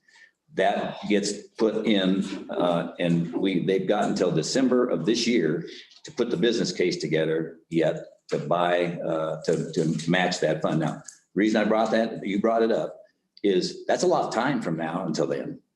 Things are going to change, and we still don't know what they're going to do during this next 2 or 3 weeks, let alone if that vaccine, if they're going to make us still mask up with the vaccines on both sides, that with like they're talking about, that's crazy. And that's my opinion. And so things are going to look different as the summer comes and goes. And so I don't think it's going to impact that grant. I got the problem. You keep using the word, all of you, that this is a vaccine. Anybody in virology knows it's not a vaccine, it's a gene therapy. Therefore, if it's not a vaccine, we claim it is. I'm only calling it that because they do. We're I don't know. everybody in this room. Number two, the reason they don't do any animal studies on this vaccine, as you call it, is because all the animals died. Yes. Now you're promoting a vaccine or gene therapy to us, and we know that the death rate, or you can keep statistics on the number of people who die if they take this gene therapy. Please stop using the word vaccine. You said one of the key things in a vaccine is safety. We have no safety studies for this gene therapy, so why are we administering it? We got to keep data because more people are going to die from this gene therapy than ever from the number of people who got a case. Okay. The number of people who got COVID. By the way, COVID. Just real quick, time. State your name because you didn't do that. My name is Noel Berge. Okay, Noel Berge. And I get very So I would like frustrated. I know a to lot finish about answering this. her question. And I don't Get this meeting. Okay, yeah. So, All right, time out. I hear you. Now, we're still in the middle of a question over here, so thank you. Go ahead. And Tom's got So it. to answer your question from my perspective, Susan, the timing and Chairman Canada spoke to it. We requested an extension from DOLA. This is county commissioner stuff, but we're talking about finances, which kind of ties into Board of Health. So we're kind of getting out on the limb. We requested an extension from DOLA for that $1 million award, and they granted that until December 31st, 2021. It was due to expire March 26th. And the Economic Development Corporation here in Custer County is representing the county on that whole 6-tower broadband project. And so we have until the end of the year to get that money solidly committed to be spent, or actively spend some of that money, or we lose that $1 million. Now, the point there is that matching grant is a federal grant. Federal money. Right. So it's different. Well, and the reason why I brought that up is not only this is kind of my wheelhouse in another life, but people, we're all like-minded. Everybody, we think think so differently and we're so far apart from each other. We're actually a lot closer than we think. And we're all in this for the greater good. And nothing rallies people together like giving to a cause. And when you see that, I mean, it's less of sticking it to the man and more of, come on, let's come together. And I really think that that should be considered as we move forward. I hear you. That's a very good point. We are here because we love Custer County and we want to keep it that way and we want to survive. And we can come together. Okay, we got one in the back. He had his hand up first a minute ago. Go ahead. State your name. My name is Michael Foster. I appreciate that there are different perspectives in Custer County, as there are in the States. And Tom, I really appreciate your opening comments. I hope we don't lose sight of the great news story that is going on right now, because we're even able to have this discussion. If our numbers were in a different place, we wouldn't even be able to debate and have a discussion about considering the actions that the Board of Health is potentially taking. And so that is a great news for the county, just if you look at the data and the facts of where our numbers are. This is a very emotional and complicated issue, and I don't envy y'all, I don't envy any decision makers that have got to weigh in on this. When you're trying to balance the ethics of being a decision maker and your moral beliefs, that is always tough. There are a lot of people that want to present COVID-19 as a binary option. You're all in or you're all out. I hope we do not fall into that trap, because we don't have to. We can take care of our most vulnerable populations, and we can still put COVID activities in place of our own choosing, business and individuals, that allow us to live the lives we want to live. And so it's not an all or nothing proposition. And when we consider COVID, it's not just physical health that matters, and it's also not financial well-being that matters. There's emotional health, there's spiritual health, there's social well-being of our community and the environment in which we're raising our children. We've got to look at this holistically. I believe that you have done that. I think that you made a very wise decision last Wednesday. I think that took a lot of courage, and I applaud you for doing that. So let's not fall into the narrative that other people want to create, where it's all or nothing. We can take care of our most vulnerable populations, and we can have a Custer County that makes us proud and is vibrant and is active. And I think that's the road we're heading on. So thank you for doing what you're doing. Thank you for your comments. Additional comments? Well, Wait a minute. okay, go ahead. Peggy, go ahead and then. Peggy Collins. If I understand the numbers right, and I'm not a numbers person or a metrics person, it seems to me that we've already inoculated, or whatever we're going to call it, 40% of our population. And I'm You're talking about the county, Peggy? The county, yes. And I guarantee you that the other 60% are likely not to get vaccinated, even given the choice. So I think we have to take that into consideration. And as he said, I applaud you all, including you, Tom. I understand your position and I appreciate that you told us. But we need to move forward, and we need to be the county that does it. Now, I've been communicating through this whole meeting with Lauren Goldberg. She is 100% behind us. Great. That's all I have. Thanks. You're up. I just was gonna. Name. Mike Colgate. I'm sorry? Mike Colgate. It's kind of a question, but a statement in the sense of, are these tests being PCR tests with over 90% false positive rate? Yes, it's a 90% false positive rate. So if we say we have 1,600 cases, that would mean we got 160 cases. And furthermore, the man I work for took that vaccine, was flight for life out, and he's dead.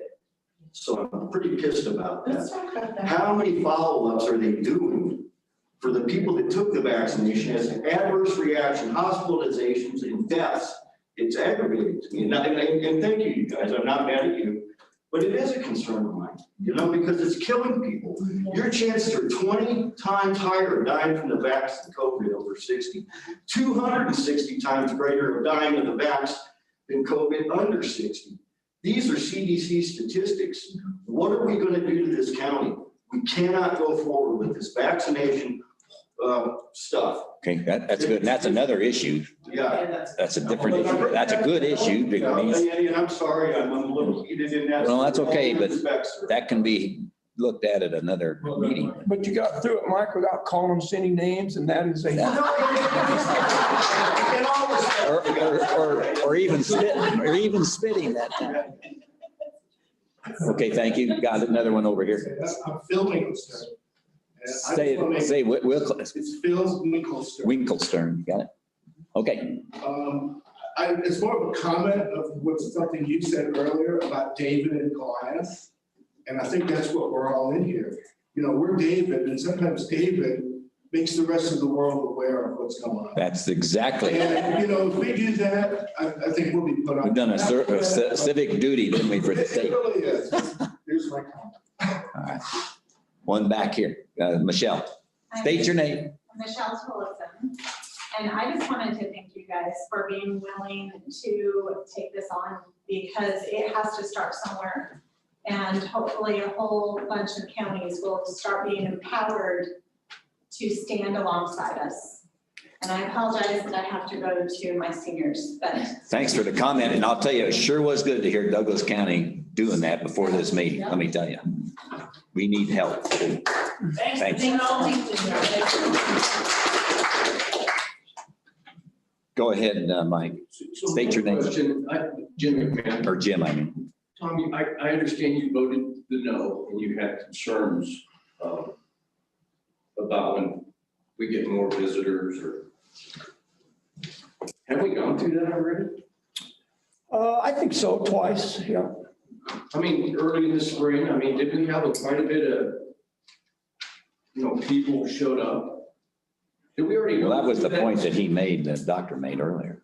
So I want to reiterate on that. Okay. Good point. So now that we got the vaccine and a lot of people got it, didn't even know they had it. Is that right or wrong? Can we say that? You're talking about COVID? Yes, sir, COVID. Yeah, I would agree.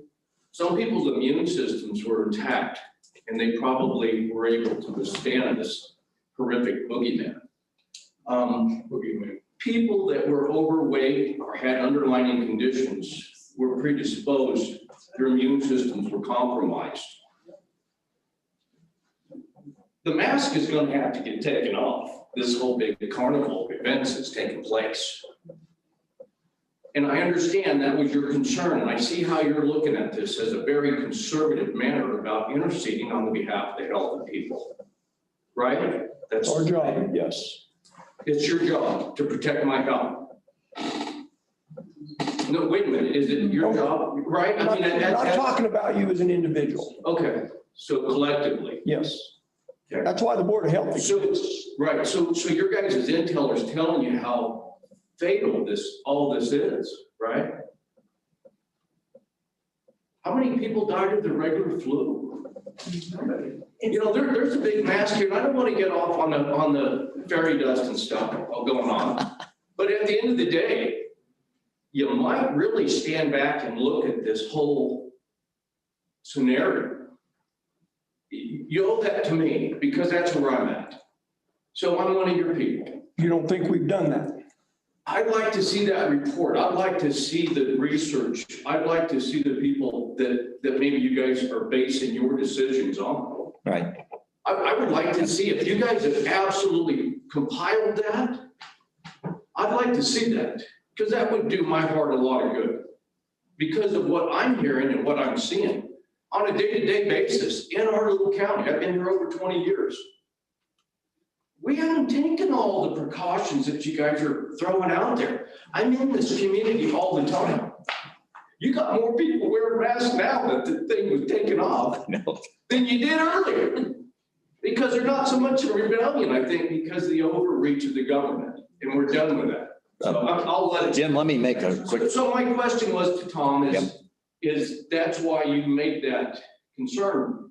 We've already gone through a springtime without a vaccine. So you voted no because here we go again. Right. So we didn't die here. What's going on here? Somebody died. It just didn't make a lot of sense. There's a lot of people died for this country. I'm talking about Custer County and COVID. We don't want to get off on anything else, right? Okay, Jim. Suicide alone is enough Good. So Jim, that will be big picture decision. You made a very good point, and I want to comment real quick. We look at everything. You know, the actual flu number for the state of Colorado is 26. Everything else is COVID. You know, I mean, that's a fact. And it's because of, you know, of a lot of reasons.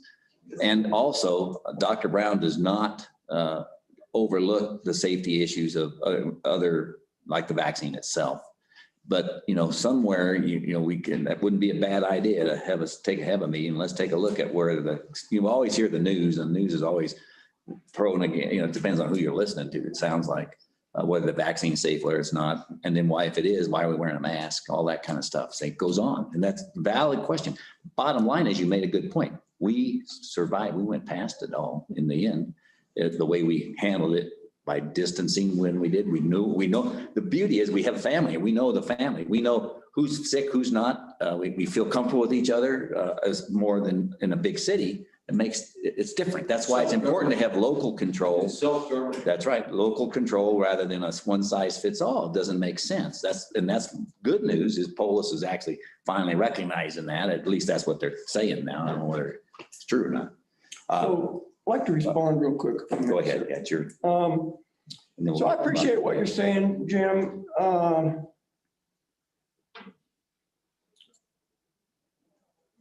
I can only tell you what I feel. Whether you agree with it or not is not the issue if I'm the policymaker, right? I mean, I can tell you this, maybe this will put you at a little bit of ease. I have desperately tried not to form my opinions and make my decisions based on the freaking national news, okay? I'm not gonna tell you I haven't watched it, but they get no credence from me for being an elected official in Custer County. I don't care. I'm not gonna make my decision based on what CBS tells me. I'm gonna try to make it based a whole lot more localized than that, either from the public health director or CDPHE, if that's the case. We all come to this table with some ingrained, inborn attitudes and opinions and values, right, of how we were raised, what we believe in. Sometimes it's hard to just make those decisions based on that stuff. We haven't done that research you're talking about. Hell, I hate to say this, COVID is one issue on the plate.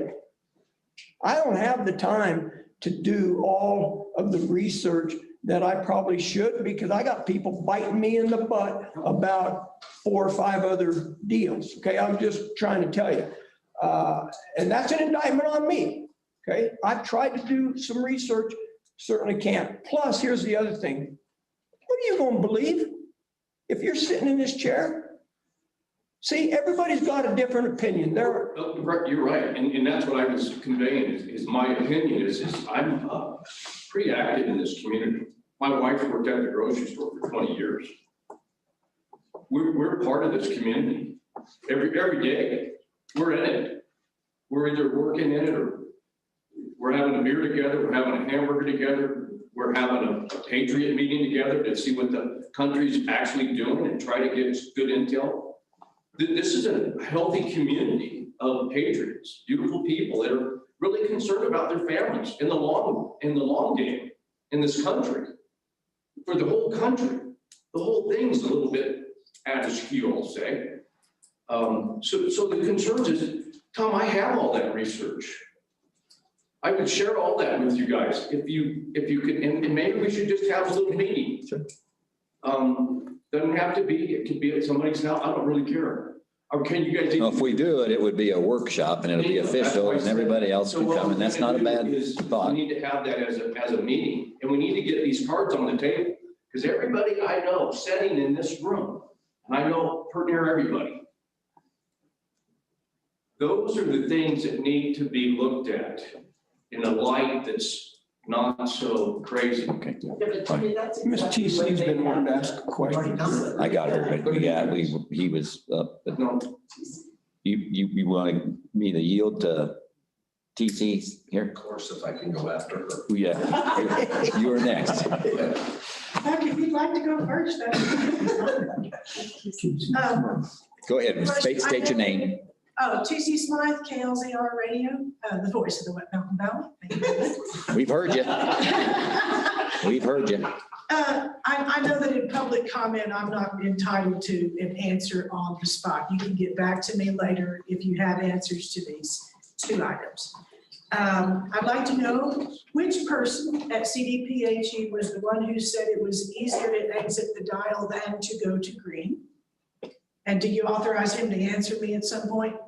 Let's see what your question is. That's the first question. And the second one is, how much non-federal or state money do we risk losing if we remain apart from the COVID dial restrictions? Describe your money again, Non-federal, anything I know you said the federal money, you have a strategy for that, but what about the non-federal money? Well, Do we risk losing that? And we probably ought to get specific because all we can do is give you some examples. No, I don't get an answer right here. That's right. So we can do that because there are things that, like we mentioned, that would be never at risk because they would be directly taking food out of people's mouths. So we can go through that, what's hanging out later, Just like an grants. estimate of the amount of money, apart from what you believe you can defend, what amount of money do you believe you will? That would be a good thing to remain use apart actual from the facts. COVID Sure. Okay, that's it. Thank you. All right. Thank you. Buck, you're up. Thank you, sir. First of all, I'd like to commend the board. Name. Oh, H.A. Buck Winslow. I'd like to commend the board for the decision that we made last week. I've always been a proponent of let's be safe, let's be responsible, but I'm not into socialism. I think our test should have been over last March. There seems to be some concerns about us being penalized with money. So let me just touch on that real quick before you make your votes, and the super spreader event that's going to happen here pretty quick. So look at our CARES Act monies that we received from the feds through the state. We got $434,000. We got one cycle. Every other county in this state got 2 or 3 cycles, but Custer County, 1. It was wrong. I mean, we tried to help our restaurants who suffered the most through this thing. And to give a restaurant $5,000, $10,000 in a stimulus was okay. But how does that compensate for the thousands of dollars that the owners and their employees have lost? Okay, this isn't just about the monetary issue. And everybody's missing the mental health part of this as well. But speak up. Well, I don't think everybody's missed it, Buck. I think we're very aware of it, right? Thank you for that. I get where you're headed. In December, the second wave of CARES Act came out. You were on, Bill. I called Tom and said, man, you need to sign up for that before January 7th. Tom made the call, and guess what we were told? We didn't qualify. We didn't qualify because we weren't in condition red. Yeah, we had to be bad in order to be good. So our businesses didn't get a red cent of that. The next waves that are supposed to come down are going to be direct deposits from the federal government. I mean, we can sit here all day long and say, oh, we don't penalize us. It's extortion. And we don't have the data. We have been screwed out of all kinds of money for as long as I can remember. And then the only other thing is, it's like what Jimmy said. You lifted the restrictions, and it seems like more people are wearing masks now just to wear masks. I mean, just because it looks good now. I started recognizing people just by the eyeball. Now that Big Brother isn't saying you have to do this, look at Governor North. Look at the country of Sweden. They did it by suggestion. They didn't do it by unconstitutional orders. I was still on the job at the sheriff's office when this all started. For the first 3 months, and the first time that I can ever remember, Custer County was a destination point because they were coming people from Pueblo, Colorado Springs, Denver, Nebraska, Kansas, and all the fly travel from Highway 69 was stopping here to clean out the stores shelves in the dollar stores, the grocery store, and both liquor stores for 3 months. We didn't have any viruses as a result of that. The Nana parade that we had for the 4th of July, no cases out of that. Same with the roadie. So, I mean, I think I commend you for saying, let's be open, let's be safe, let's be responsible. Let me just make one quick note of that, because you hit it the nail on the head. I think we've changed a lot through time. And our public health agency and this Board of Health has taken a position that we're here to help you, not to tell you how we think you should do it and mandate it. And that, I think, has helped a bunch, because we have gotten a lot of people to respond positively, and we're going to continue to do that. Just like Sweden and everybody else, here's some ideas, and stay clean. Dr. Brown. If I may. Go ahead. I'd like to address your mental health section of your point. I think everybody here in this room fully realizes that. Excuse me. I lost my dad. He was in Hildebrand in Canyon. We attempted to visit with him looking through a window, talking over a phone. It doesn't work. We got him out of Hildebrand for a day and a half to get him home before he died. So that is due, a lot of that, I think he gave up, because they are so isolated in those facilities. I mean, it is a prison. And so I, for one, do fully realize that that death probably could have been chalked up to COVID a lot more than a lot of them that are, because of the depression that it causes. And so it does affect the mental health. Even here, if you get emails all the time, you know, people, well, I've locked away in my house for a year now because they are afraid of the COVID. And so it does affect your mental state. And I think everybody is fully aware. We may not have voiced that, but it is there. And thank you for your comment on that. You hit the nail on the head. I'll get you, Peggy. The same thing happened to me. I lost my mom. I saw her a year ago. 1 year ago, she went into prison.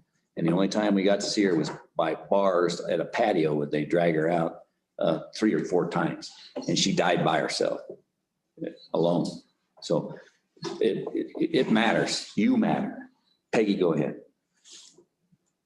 To Buck's point about the state money, it sounded to me when we were talking earlier that the $1 million that have been committed for the broadband project, I don't know that losing that money would make a big difference, because that broadband project is going to be obsolete before it ever gets started. And that's another issue, and you're right. I just want to say that. All right.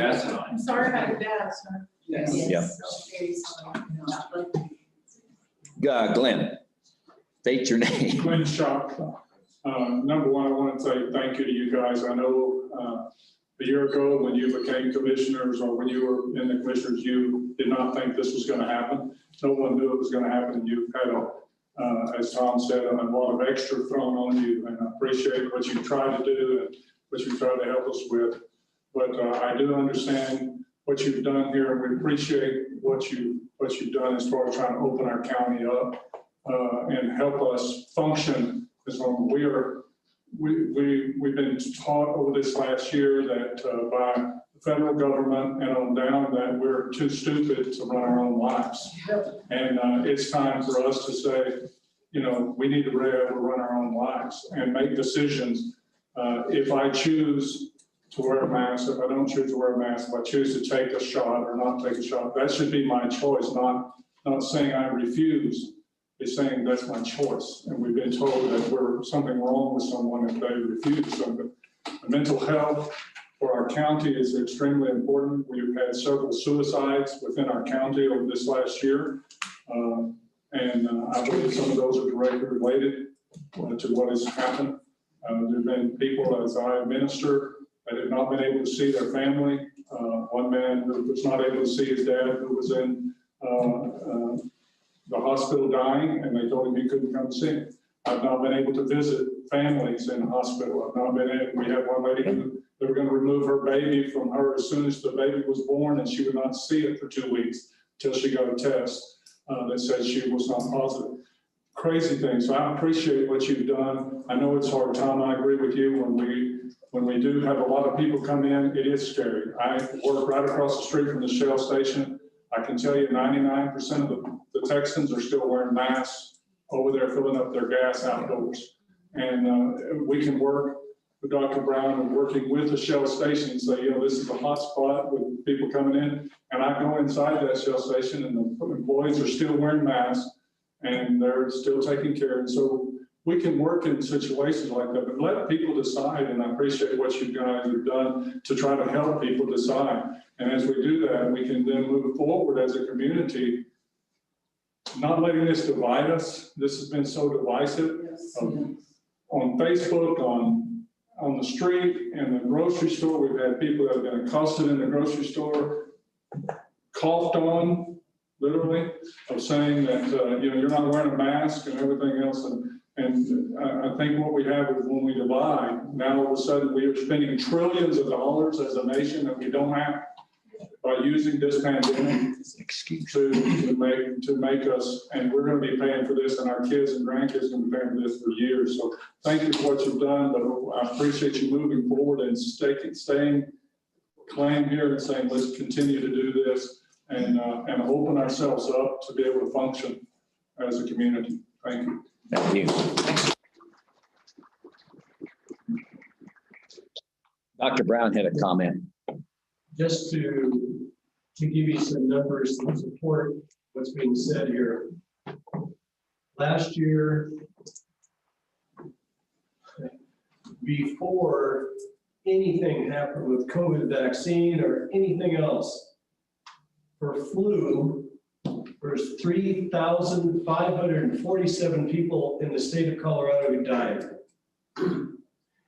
This recent past year, before any vaccines were put out for COVID, 26 died from flu. Now, is that a bit of a difference?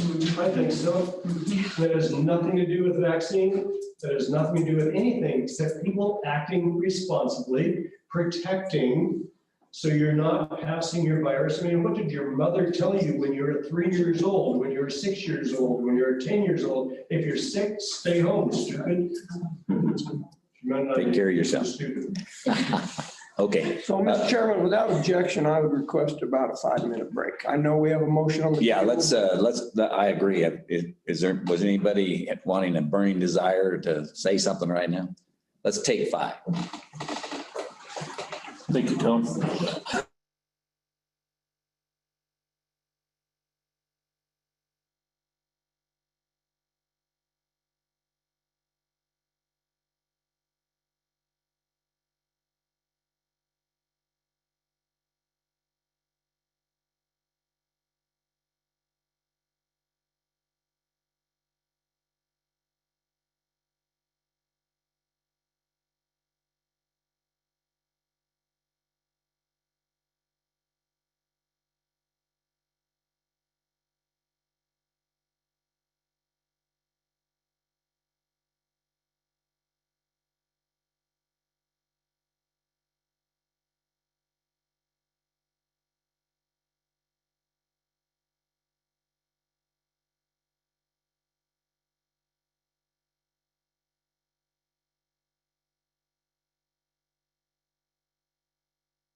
Back in session. Okay, we're back in order. It's 7 minutes after 11. We've got 2 orders of business, it sounds like, based on what, and we'll see if there's more than that. But are there any final comments from anybody else? Anybody online? Is there anybody left online? One comment. Just 1 second. There's 50 people. Yes. There's 50 people online, just so you, 15. 15, I mean. Go ahead. Yeah. Michelle Shimamura, so you know which one I'm talking Right. about. Did invite me to become part of their community and part of their committee, part of their group, whatever you want to call it, in moving ahead and reviewing what the governor considers on this dial. In other words, how to proceed in the future. Great. Rather than what has been said. So we're not only going to be on top of what we are here, we're going to start helping it somehow. And that'll play into our next thing. Good on you, Dr. Brown. Thank you. Thank you. Okay, any other points? All right, we have a motion on the floor, and that was to hold the course, steady the course. Now, Comments online. I'm getting there. So we've heard from everybody here. Got a comment out there? Go ahead and state your name, and then we'll tell you to go. Go ahead. James Gilbert. It's James Gilbert.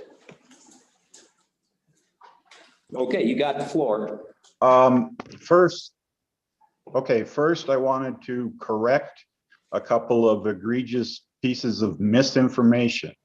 One is that the current vaccines that we're getting, Moderna, are not gene therapy.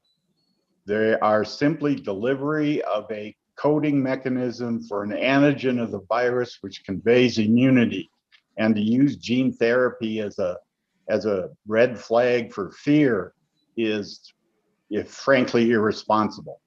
The second thing is Mr. that Gilbert, the Mr. Gilbert, good comment. And in your background, you need to state that for the record to make that statement. Go ahead and tell them your. Okay, my background is I have a PhD in microbiology, 40 years of research and development in the genetic engineering and pharmaceutical industries with biopharmaceuticals, including vaccines. Perfect. Now go ahead with your second point. Now, okay, the second point with respect to the issue of the vaccines currently in use, killing people, all the animals died, etc. First of all, the way the FDA works, if all the animals died, it wouldn't get approved.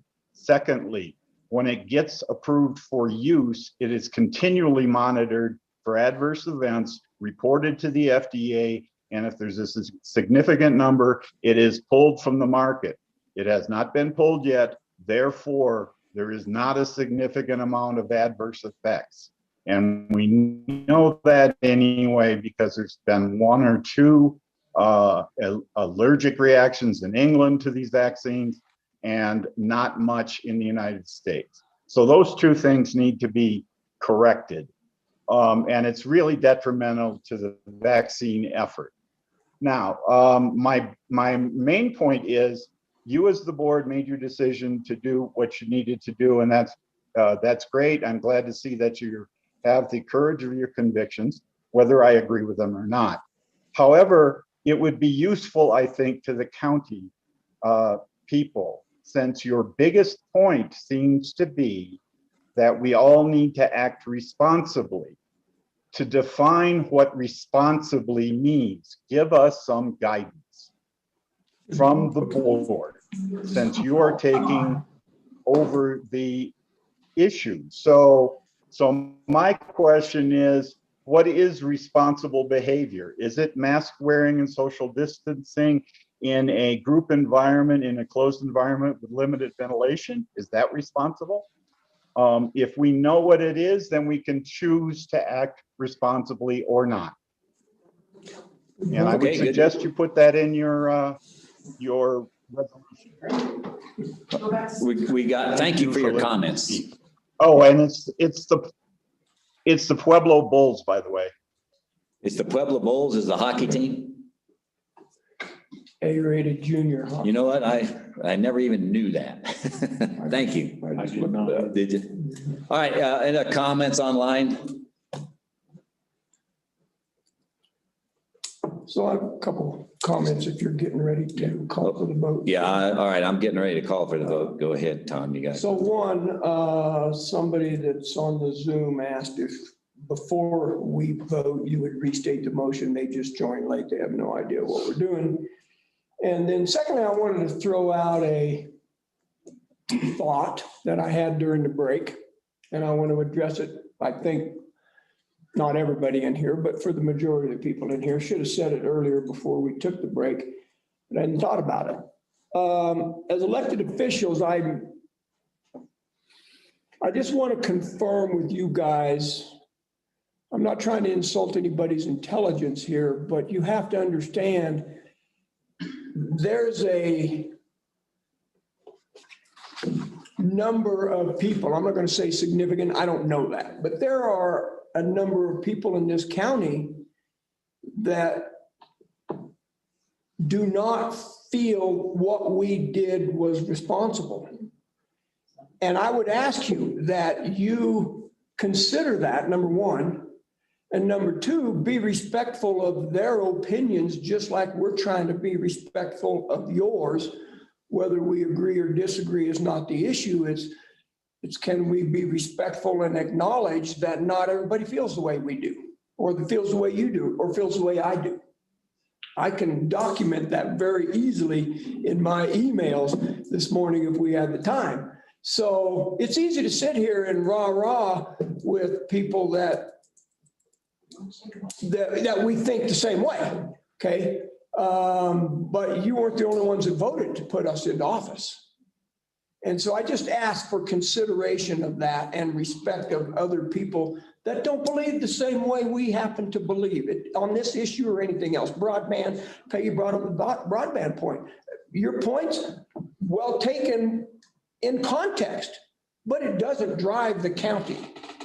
Because there are other people just as passionate about those things that happen to come from a different slant. So you would have to ask Mr. Chairman about that. But then they have the right to stay home or wear masks, just like we have the right not to.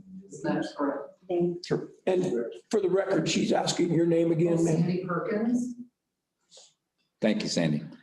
I mean, real quick. Just 1 second. Let's let Kevin speak first. He's speaking on your point, Tom, and I had that in my notes and skipped over it earlier, but that is something that we need to do is respect those around us. If you go to a business that still would like you to be masked up out of respect for them, that is something that you should do. If you don't want to, then don't go in. And be respectful of those around it. If someone is not wanting to come up and shake your hand or something of that nature, show them the same respect that you want them to show you. Because yeah, that's how we get over some of the division too. They are very much, they have their strong opinions as well as to what needs to be done. And you may not agree, but you need to show them the respect that they deserve as well. Great point. Thanks. All right, we had somebody over here. He said it all. Okay. All right, well, yes. I just want to make a comment. From what I hear, it's kind of like treat others as you want to be treated. I mean, Right, do unto others. That's a good do unto you. All right, good points. I'd like to call for the vote now, and we will start with Kevin. Would you repeat the motion? Oh, that's right. Restate the motion, please. I get welled up in the urgency of it. All right, the motion on the floor, and you've got it written down. I want to hear what you've got written down so we get it accurate. I've only got a few notes. And you can take a notice as I say it again too.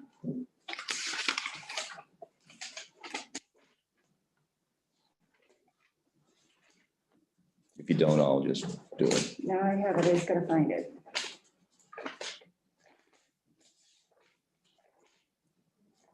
Apparently she's trying to make us think she's been busy. Well, she's gone through one pen already, so. By the way, this is Tina Jones. If you haven't met her yet, she's our new BOCC admin, been on the job for about a month, I think. Mm-hmm. Good deal. The motion that he had mentioned was continue moving forward, and it was seconded by Kevin Day. It was moved, stay on course. Hold the course, And that's the first motion. I have another one. So if you'd restate that, sir, I appreciate it. All right, so the motion on the floor is to hold steady, on course, continue, and gather data. That's the first motion. All in favor, say aye. Kevin? Aye. Tom? Aye. Kanda, aye. Okay, the next thing that we said we would have to do would be to pick a time to meet again, to monitor our metrics, and then to get and weigh in what the governor and the Colorado boards of health are going to be doing, and the other counties, and work what Kevin has proposed, a letter or a response back to what they demanded of us to do. So if we could take a look at the calendar, and it probably ought to be done toward the end of next week, give it time for people to catch up. I would recommend Thursday, if that looks amenable. Well, our next regular scheduled Board of Health meeting is the 17th. Yeah, we could do it then. St. Patrick's Day. Oh, we can get some green beer too. That would be okay. It would be in the afternoon, and we would do it up here. We would try to do it in this room or Lang Hall if it's available. Keep the public coming. Go ahead, Jim. Mr. Kanda, that's one of the things that's kind of tough on a lot of us, is the time. Right. And the place that these things are being scheduled. We had a lot of people that wanted to be here today. I've got a drywall waiting on me right now to go put some stuff in. So what I'm gonna say, in order to get where we're able to come to these meetings, whether it's a commissioner meeting or a board of health meeting, can we somewhere along the lines get somewhat accommodating to people? Yes, we can, and we have. We've actually held a Board of Health meeting at night, a critical one once, twice, and then we've had late afternoons. So we can weigh that as we make a decision on time, but it depends on availability of room. So can you give us the ability to pick the date, and then we will select the time to get as many people as we can in the place that can hold them? I agree with you. I happen to agree with you, because there's a lot of people that have said that to us over the last year. Gee, I wish you could do it. I've got to go bale hay, or I got to go do other things. So it would have to be after we have a board of meeting, a county commissioners meeting would take up all morning anyway, and we can look in the afternoon, late afternoon, or early evening as options. I just think that's so critical. Yeah. I respect what you're saying, Jimmy. Through my teaching career and of course 3 years as a commissioner, sat through hundreds and hundreds of meetings. There's nothing more disconcerting than to schedule a meeting at 6 o'clock at night, and we go home and we come back and there's two people. Nobody there, so.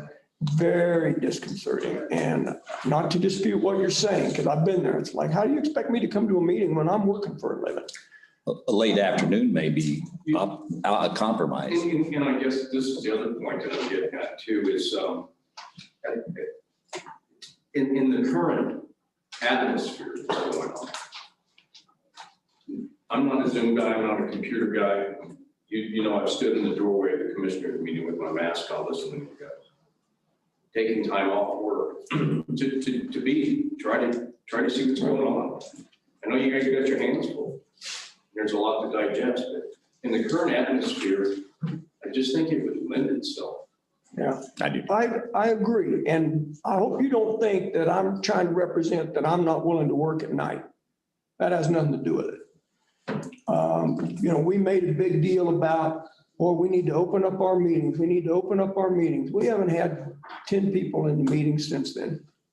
Well, other than Zoom. We've had it come. I said, I don't think there's been more than 10 altogether that's come and sat in our meetings. And I'm not being critical, it's just the facts. So depends on the issue too. You We got had the a big crowd. You got to do, and then there's 6 foot distancing, and then the commissioner room is pretty small.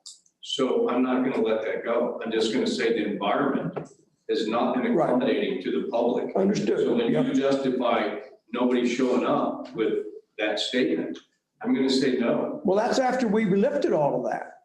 Commissioner Cannon made a very point that he wanted to open those meetings up for the public, and we did. We haven't had any public except today. And, That's all I'm and it depends on the issue. We had about 80 of them at the STR meeting, and we had it in Lang Hall. That's why I said, we'll look at what we can do, because this is a big deal. This is a big issue. We'd have had, I don't know how, I'll have to get a head count. It actually came to this, and then there were X online. I don't know what it was, 15 or 20. But they would have all been in person if it could have accommodated them. That's true. So, all right, let's focus then. I like the 17th personally because it optimizes the day, and we could do it on the afternoon late, and we can look at times maybe in the early evening. That's what I would propose as an option, Kevin. And I think that works. And originally, our first meeting in Wetmore, we had the Board of Health directly after there. That does make it more difficult for everybody up here to attend in Wetmore. And so we are bringing the Board of Health meetings back, even though we will have a mid-month meeting in Wetmore for the commissioners. We're bringing the Board of Health back here. We do conflict with the court schedule at that time, so we are not able to use this facility always. And that has been a problem. And speaking on Tom's point too, historically, pre-COVID, whatever you want to say, I believe it had been, the meetings had been moved to later dates, later times in the day. And possibly right at first, you do have more attendance because it's the new thing. And then it comes back to the same core group that is able to attend anyhow. And that's just the nature of it. It's the same way as if you're in an organization and there's a select few, a handful of people that do all the work and then everybody reaps the benefits. It's the same way attending meetings. That's true. Because when first given the chance, there will be more people and then it will dwindle down.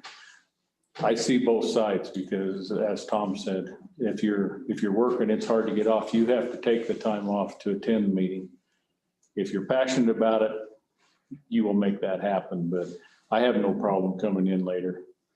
All right, given that, I make a motion to have the meeting on the 17th at 4 o'clock, pending availability of rooms that will be decided, get the biggest area we can. And that time could slide either way to accommodate a better crowd. So that could change. But remember, all these agendas are tentative and they're booked as tentative in order to allow for that kind of thing. So that's what I would make a motion. Work a regular day job probably aren't going to be done at 4 o'clock. Well, that's why I said we can slide. You want to make 5? It doesn't matter to me, 5, 6. All right, let's set, all right, we'll put it at 5 as the motion. I'll restate it as that, and we'll slide it accordingly if necessary. And the place, and we'll put the time. And oh, by the way, I want you all to go back and look at the county website, and you'll see a better, more usable. It has agendas right up there. You can click on them. It's changed. Okay. Do we have a second? Your motion is to have a DOH meeting on the 17th of March at 5 o'clock. 5 o'clock to start. Yes. Yes, I would second. Okay, it's been moved and seconded to have the meeting on the 17th at 5 o'clock for now. Any discussion? Well, just location, but I'm assuming We'll notify the location, and that's all we can do because we don't know availability of any of these bigger venues till we get. We'll look at Portland Hall. Yeah. Okay, all in favor, say aye. Kevin? Aye. Tom? Aye. Kanda, aye.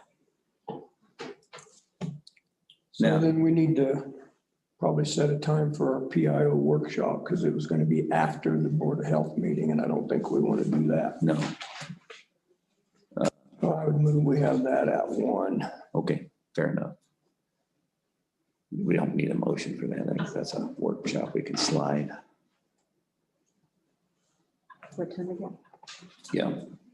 Okay, any other, now I'll open this up for other public comment. Could be on another issue. I'll keep it Board of Health related.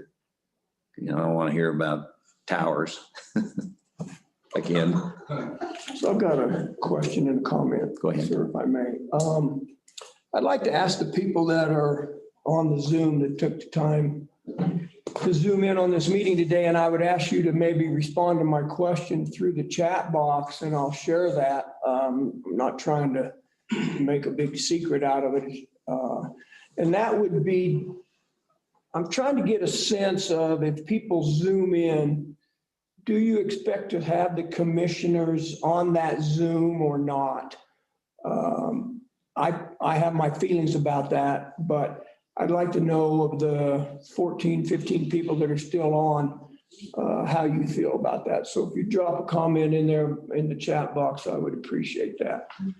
I thought Mr. Gilbert's request was maybe one of the more poignant things today, and that is, it's fine to say, hey, we're all going to be responsible. Well, I would think then we should direct the public health director or the public health agency to reiterate, it's not that you haven't done that, but to reiterate clearly moving forward, since we've lifted the restrictions, this is what Custer County Public Health believes responsible behavior looks like. And maybe we put that on the website, talk about that at our next meeting. I thought it was a valid point, great point.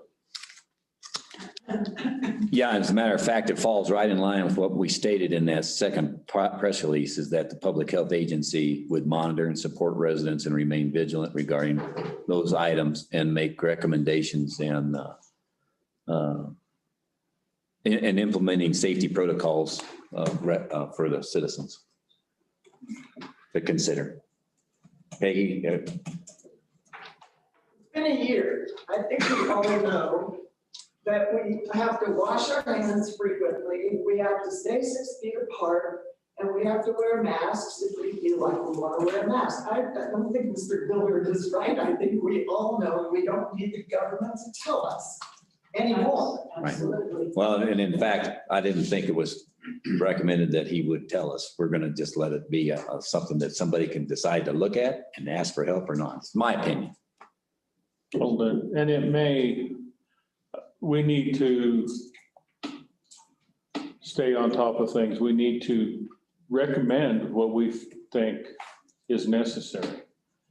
But we do not need, what we are saying is we don't need to legislate that. We're not, definitely not going to you. Right. It may look very similar to what we've had. Like wash your hands, wear a mask. Okay, so those very same points. Okay. But it does not mean that we are mandating that you do that, but that may be the best practices that you need to follow. But now the ball is in your court. It's not in our court. Yeah. Okay, other comments? This is still public comment period. The last thing we got to do. Mr. Berga. Just one more. When I was in Peace Corps in the 1960s and working with doctors overseas, and the germ theory was pushed around so much by Custer. And it seems to be the medical practice in the United States is premised on germ theory. That is, our bodies are not able to protect themselves, so we have to depend on external agents. And now even Pasteur in his deathbed acknowledged that Bichon was correct. It's the inner terrain that matters. You got a healthy immune system, you could swim in a river of shit, and it wouldn't be a problem. But we all keep pushing this, well, we wash our hands. What do we need to wash our hands? I mean, it's nice to be clean, but if you've got a good immune system, you don't have to worry about it. If you're over 65 and you got a bad immune system, if you're overweight, you got a bad immune system, you want to do those things because you don't have a healthy body. But I think we all are starting to recognize that it's the terrain inside that matters, that we had good, healthy practices, we eat better, we stopped eating processed foods, we ate the food that Jimmy produces around this valley, and we live very healthy and very wisely, and the coronavirus or COVID virus would not be a problem. Thank you for your comment. All right. Any other issues? Well, let's let Lucas go. So Lucas, I represent one of the businesses here in town, and the businesses have famously always been used by federal government, state government, local governments to propagate and be the feeding stick upon the citizens for every piece of legislature that comes out. We collect the taxes for the city, we collect the income taxes and pay the payroll taxes to the federal government, the state governments. We are supposed to enforce the mask mandate and kick people out of our restaurants, even though that's anti-business.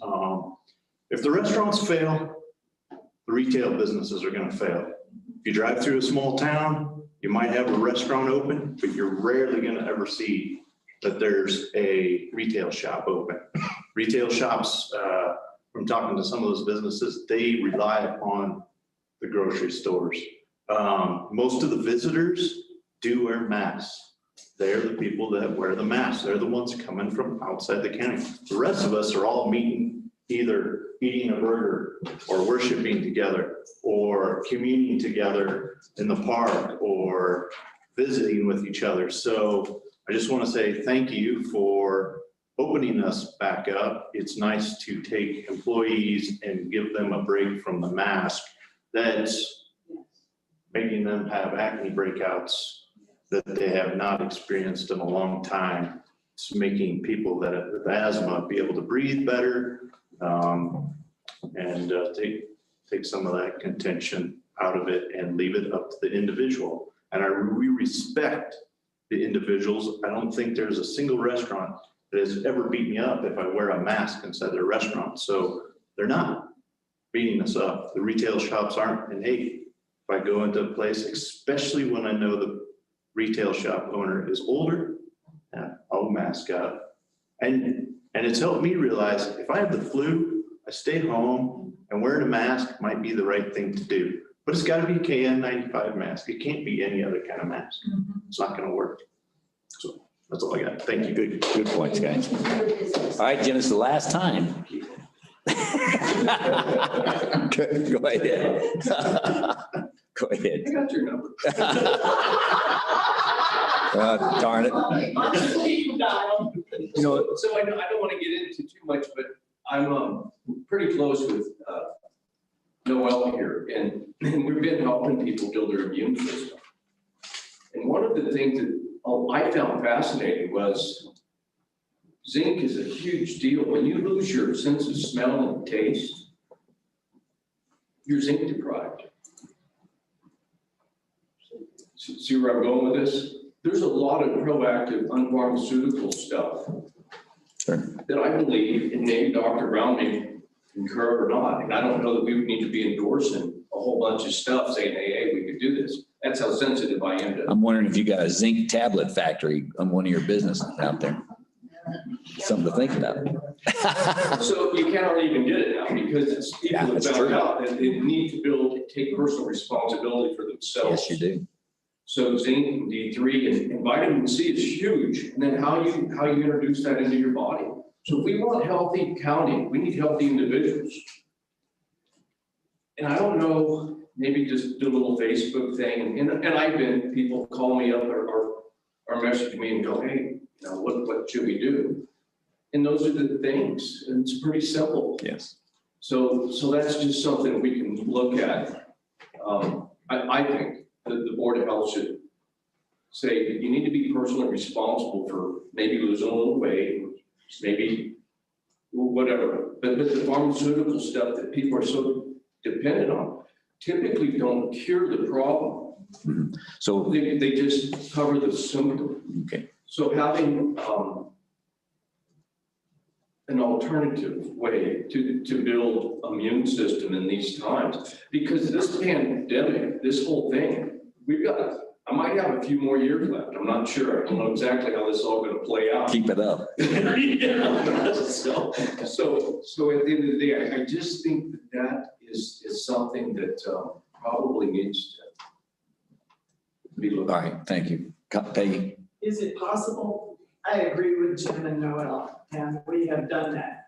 Zinc, vitamin C, D3, magnesium.